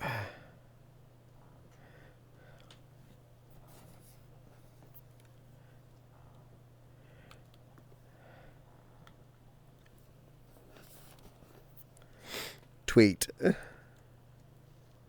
I do a tweet. Burp. Burp. Burp. Gremkin. And burb. I'm an Avali. Or no, a Chipori. I'm a Chipori. Chorp. Hi, Adolpha. Welcome to my stream. Never trust the Fae. You are correct. You probably shouldn't trust the Fae. Do it anyway, though. Well, thank you for coming over and visiting my place. It's not that exciting, but I do have a Gremkin with me. And I'm just babbling about things. I'm running out of things to babble about. Because I'm, brain stop. No more thought. Only burb. Bird brain. Burp brain. Bird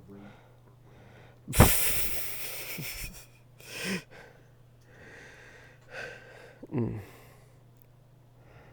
Still, I definitely am liking this well more than I liked Second Life.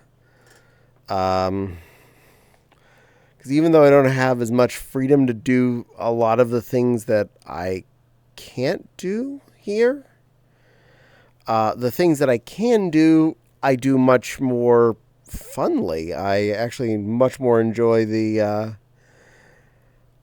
especially since I do have a VR headset, I enjoy the flexibility of the characters, and the interactivity of the character with any things that are interactivable. There's a lot more interactivable stuffs, like pool tables and beer pongs and whatnots.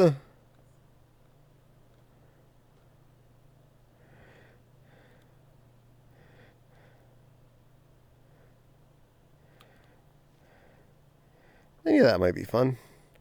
Bunish. Please tell me I left this actively clean enough. I can't even see me. There we are. I see me now.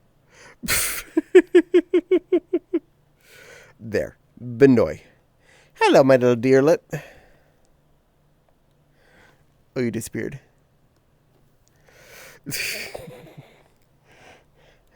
This particular avatar has a lot of options. A lot of options. And I found out how to make it a Benoy. Because Benoy. Oh, that would explain the particles around me when I loaded in. The little deer makes snow. It's like, why is there all of a sudden particles? I didn't realize I had particles turned on. Oh. I had a deer.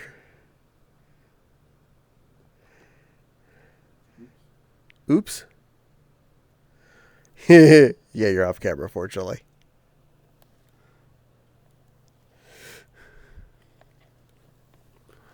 I am saving up my my Twitch monies and my Patreon fund monies to work towards getting the trackers so I can have full body dilly doos.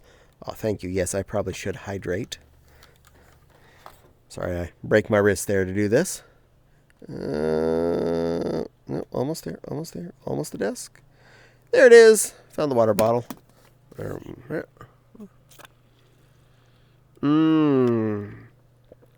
Anthrocon water is the quenchiest water of quenching.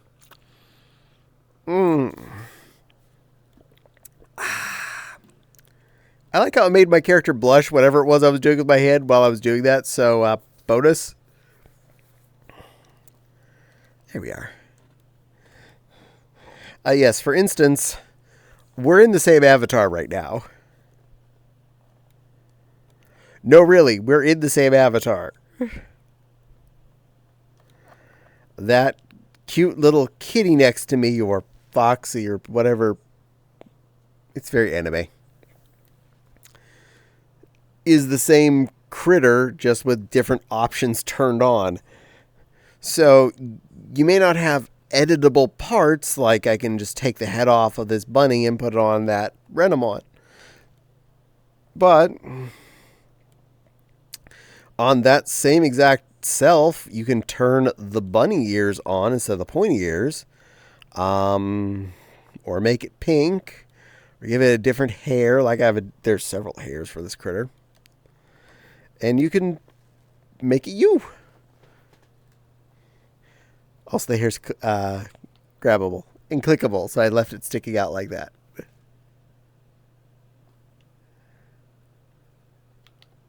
There. Pa pa pa pa pa pa pa pa pa pa. Pa pa pa pa pa pa. How many avatars do you have? Let me double check. Go check. Avatars.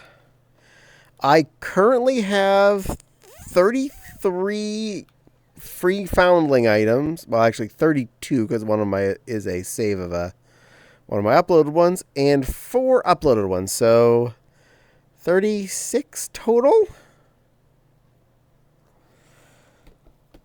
You have a limit. If you're a free account, you have a limit of 50 avatars being favorited. And if you are a VR Plus, you can favorite up to 100 total avatars. So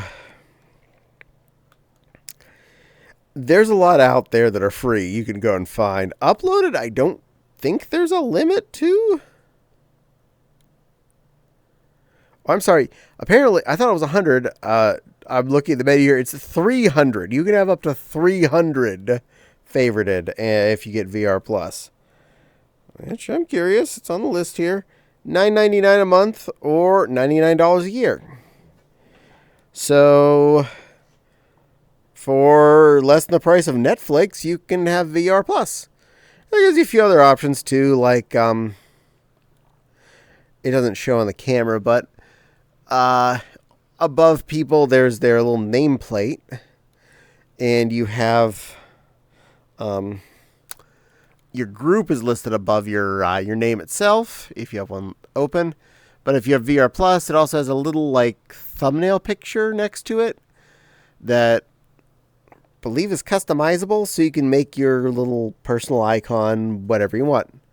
I could upload a picture by that Mehendi tiger person that they've drawn for me. I don't know. They may have drawn me a couple of things. There's a chance. There's a chance that Mehendi has drawn for me at least once or twice.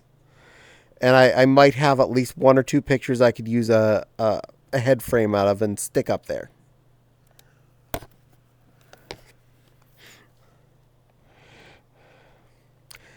So that's an option. So far, I haven't found a major desire to pay the $10 a month or $100 a year yet for it. Would I consider in the future? Absolutely. I absolutely would consider it. Um, but just like the trackers and things like that, I don't want to just go investing money that is not necessarily going to make a better experience to begin with. And investing money specifically that just goes away. Anything that's a service that you say pay $99 for this year for, you only get this year. If I buy a Vive tracker, even just one, and put it on my waist, I have that. I own that. I may need to get a new battery for it eventually when it wears out, but I own that. It's a physical object.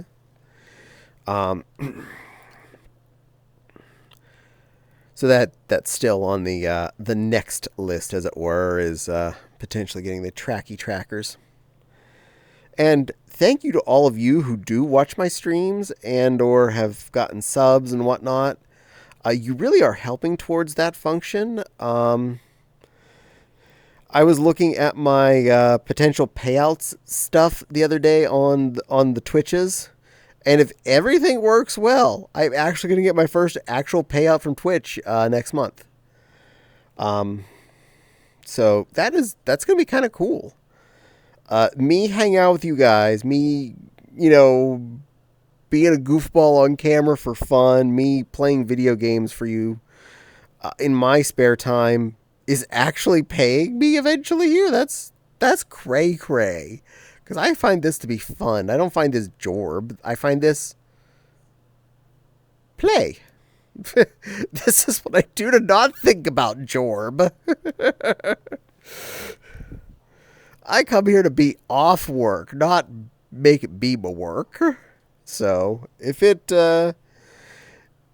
funds me some, then awesome.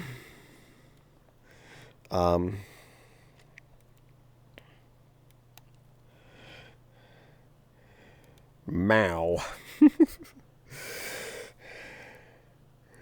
I will definitely say Twitch is a lot easier to deal with as far as that goes than, say, YouTube. My YouTube channel is coming up on... It was 2020 when I was born. 2021. Yeah, it's 3 years. It's coming up on 3 years in June.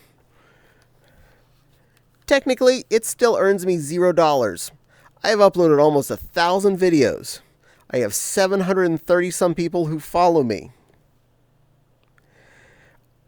I cannot officially earn money directly from YouTube until I have 1,000 followers. That's stupid. Now, that doesn't mean I immediately got money the moment I joined Twitch. There are limitations. Yeah, check out Spiffing Brit to see how to manipulate it. Yeah, I've watched his video about making shorts and things. It's cheating, but it works. But I don't want to do that just for the function of making money. I do it because I enjoy doing it, and I would love it if it would pay something. I do have some Patreon supporters from my years in doing that, and I appreciate... If any of you are some of those Patreon supporters who have encouraged to come watch here too, just because y'all paying for this, come and enjoy live version of me too.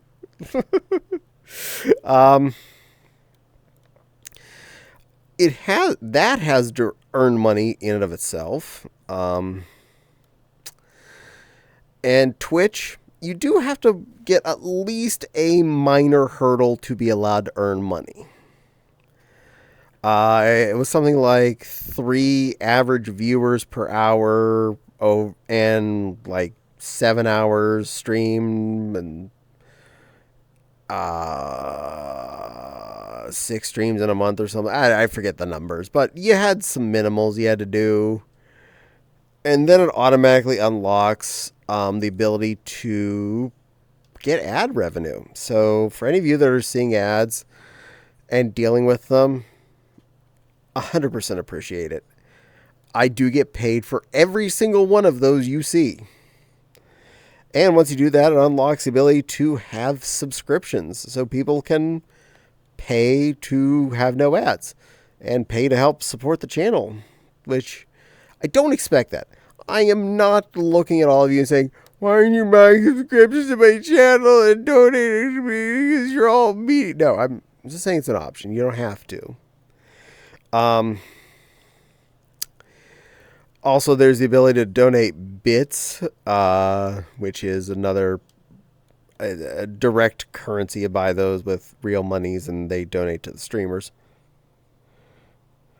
I am mean though, grrr. Yes, you are mean, but I love you anyway.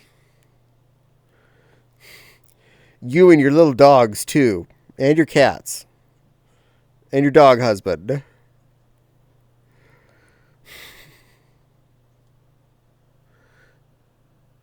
You're all adorable. Yeah. But actually, the first time I was able to stream with ads, I was actually surprised for as few people as were watching me. It registered like 34 cents worth of ads. I was like, really? Really? In like 2 hours, I got 34 cents. That's more than I expected. Woot! Because almost nobody was watching me, so I was like, anything is better than nothing. And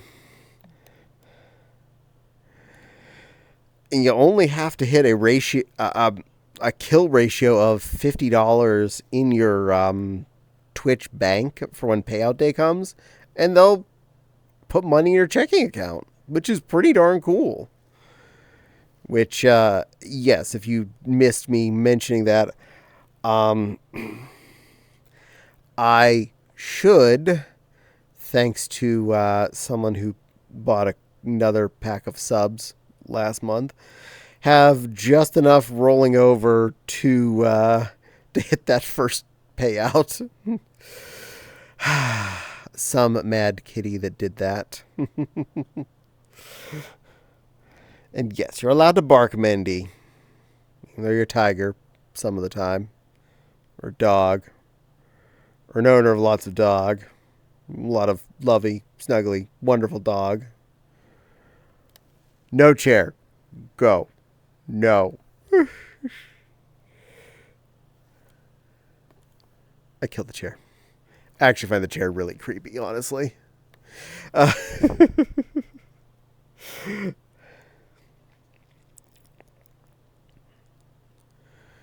It's all better. It is hecka creepy. I had the option to save that. I didn't.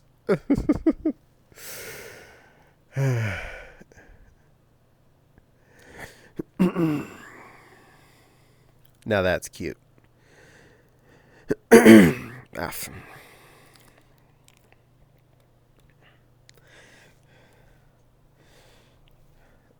And there's a cute little Fopsy plush next to me. Hello, cute little Fopsy plush.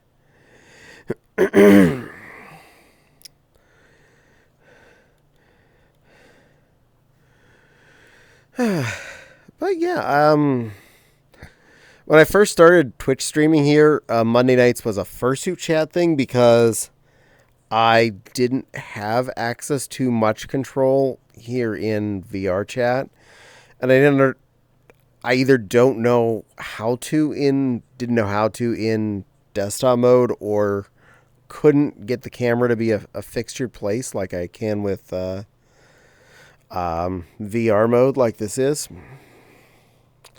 So it made it not practical, but as soon as I got a VR headset, I was like, oh, well, this makes Mondays a lot easier, and I'm not like wearing myself out within a single hour. Also, when your head is not swimming like it is when you're in a fursuit and drowning in heat and sweat, you can keep thinking about talking longer. On my YouTube videos that I would talk on before, the most I'd normally ever hit would be, say, half hour. Rarely. There were a couple of videos that I made all the way up to an hour. I think those were all con reports from conventions where I didn't want to like stop the thought process mid stream because I would then forget where I was and not, be able to keep going.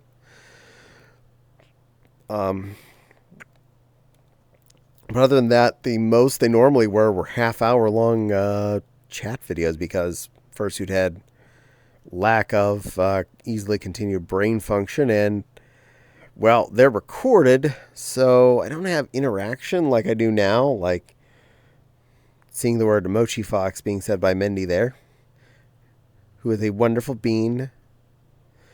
Adelpha Arts, also wonderful bean. Cap'n, also wonderful. Maki, wonderful. Caitlin, wonderful. Fopsy Woo, very wonderful. Wild Fox, even though he's already gone, he's wonderful. All y'all are wonderful.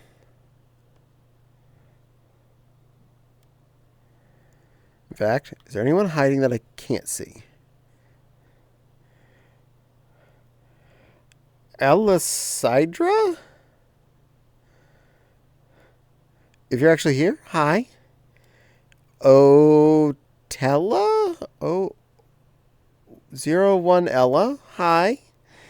Drapsnat? There's an Isabel in here, or at least was in here. Kata? Morgaine 2K7? Nat Zelly, and a Robert Mus XL4. Wow. I didn't realize I had that many different viewers show up. Neat. I agree with that. A lot of them are just always here. Summer bots. Oh, well. Bots is bots. Whatever. Hey, at least someone thought a bot was worth watching on me.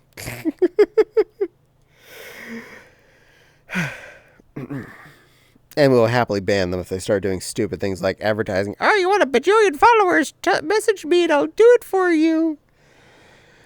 No. No. No. No. No.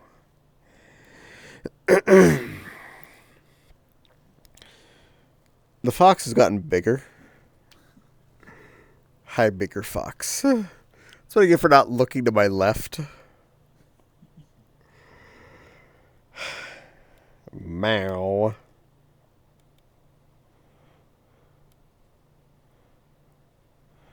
Now those bots just exist and don't advertise. Ads also. Oh, ads. Sorry. The ads are good. They add to my financial situation and are helping pay for 3 Vive trackers. So anyone that's seeing those, I appreciate your diligence and your willingness to stick with me through the hardships of a commercial. 20 seconds to go.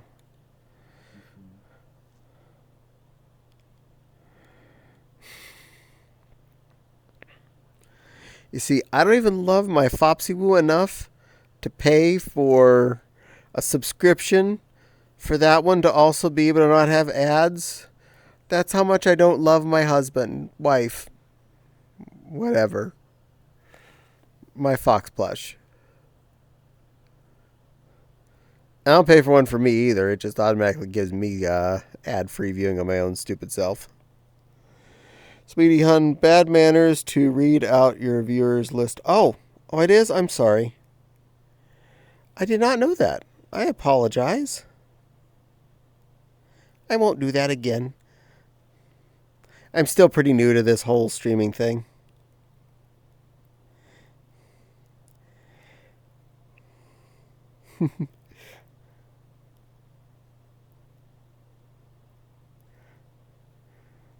And here I thought I was being friendly, and I did a stupid. Mow. Now you're rug.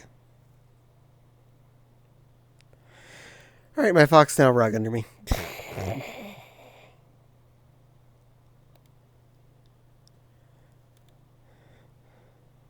I didn't realize, though, I had that many people watching, or bots watching, or whatever.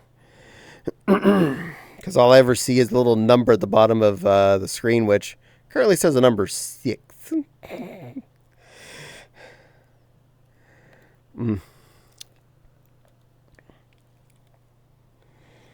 Bloop.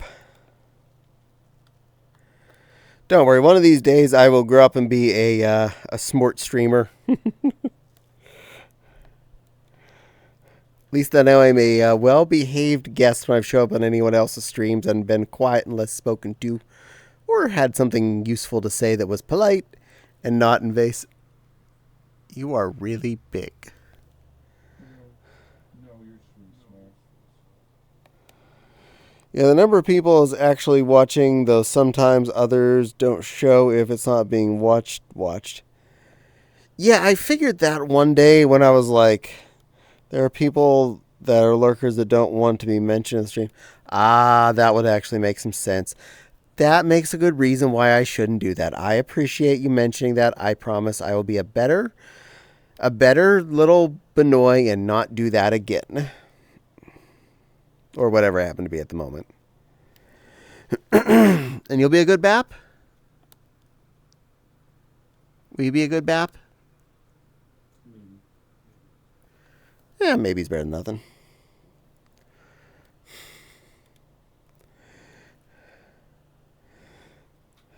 Funny thing is, on other people's streams, I have gone on and looked at the who's actually watching the stream or had been watching the stream list. So not as a streamer, I have looked at the lurkers.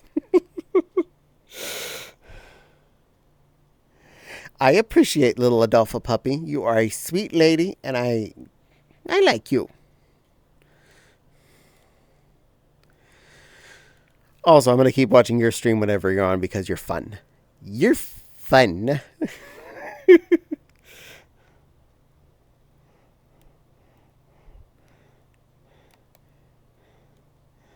Mod view just shows it. Ah.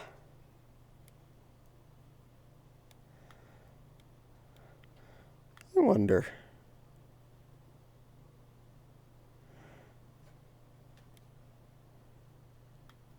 Dink. Ah, that's neat. It's fine. Just don't call them out, and they are not if they're not talked in stream. You got it, little puppers. I will be a better streamer.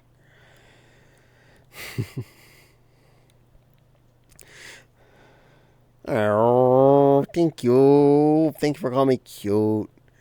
The BAP is cute too. I like my BAP, or whatever she decides to be at the moment.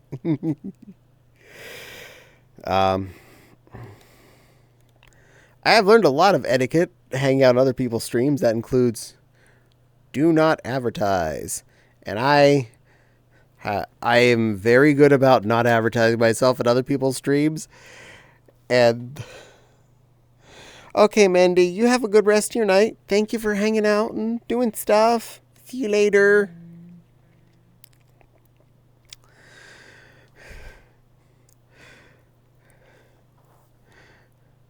And though I know it's a good etiquette, and I appreciate it when people don't do it in my stream, and I've actually had to call someone out for doing that in my stream because, well, they said they were about to start streaming and left my stream, and that didn't, that kind of killed my momentum that day. But so many people I know actually have no idea I stream because I don't mention it the only times that I get to see them, which is when they're streaming. And then when they find out, they're all surprised and like, yeah, I stream. 2 days a week. But it is fair etiquette to be allowed to advertise other people in stream that you know stream. I don't know how to do shout outs, or I would. I'm still new. But I do know that the lovely Adolpha Arts is a streamer, and the Mendy streams under a different name. And you're both wonderful beings for watching me and spending time watching my stupid stream.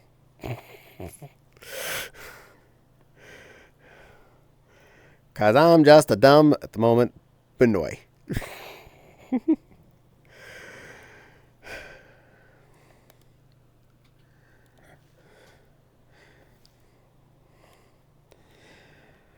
Speaking of which, I think I'm running out of gas.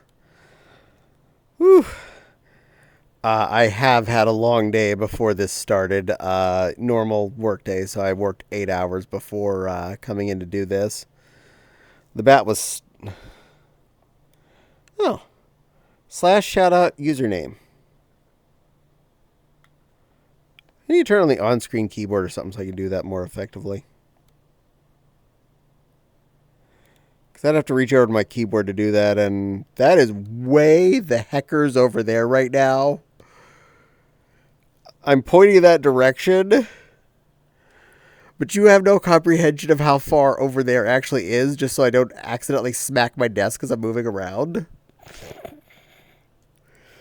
Also, I'm now blind since I have the headset on, so I have to do the headset off thing and then wander around looking like a dejected monster.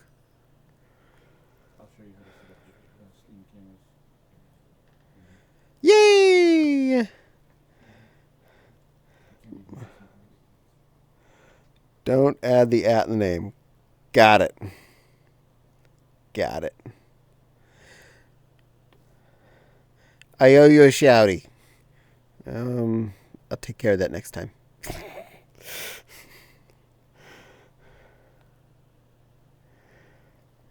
But go watch Adolpha Arts if you're not already. Because she's a sweetie. And wonderful. And cute. And arty. And polite. And stuff.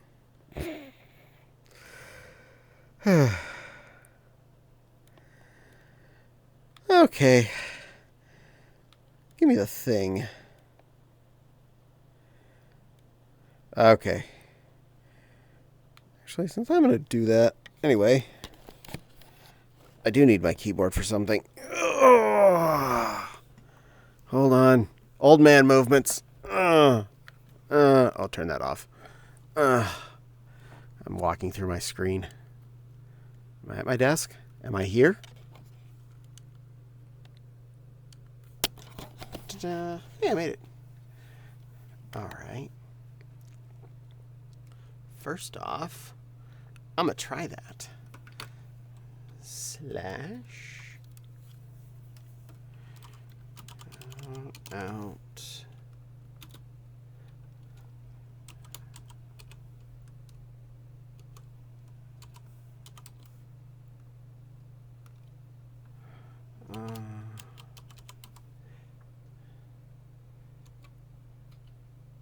That work?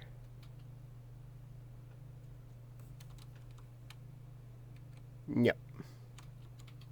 Do you need the brackets?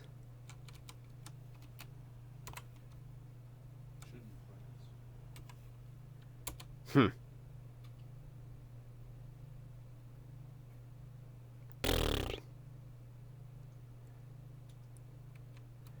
I fail at things. No space? No. Okay, I just fail at things.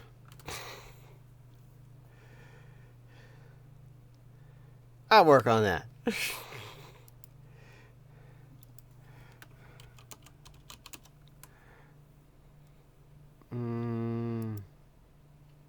make sure they're actually still active before I try and do this.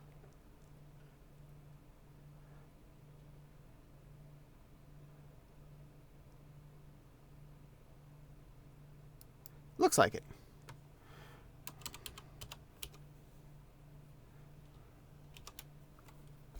Yes? Yes. Then why isn't it showing up?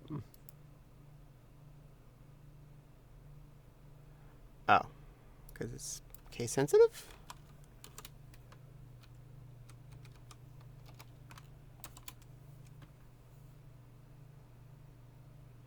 You had it right,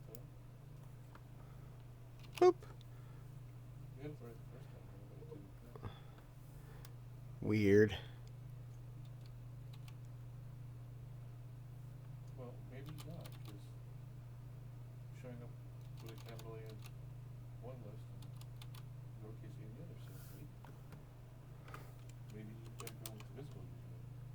It's lowercase.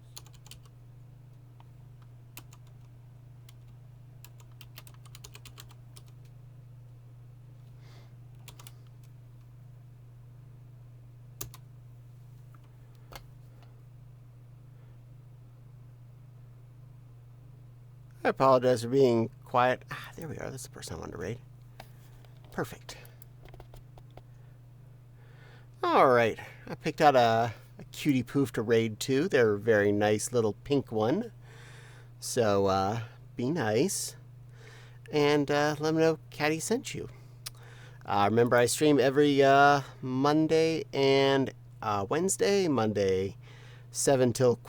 Eastern. Wednesday, 8 to 10 Eastern. I do gaming in Borderlands 2. But for now, thank you again for spending some time with this silly floof and enjoying my babbling and talking with me. And I look forward to seeing you all again on the next stream if you're here. So, starting the raid process. Bloop. And thank you again for spending time with me. I'm going to get you on over to this wonderful little wolfie. Let him know Caddie sent you.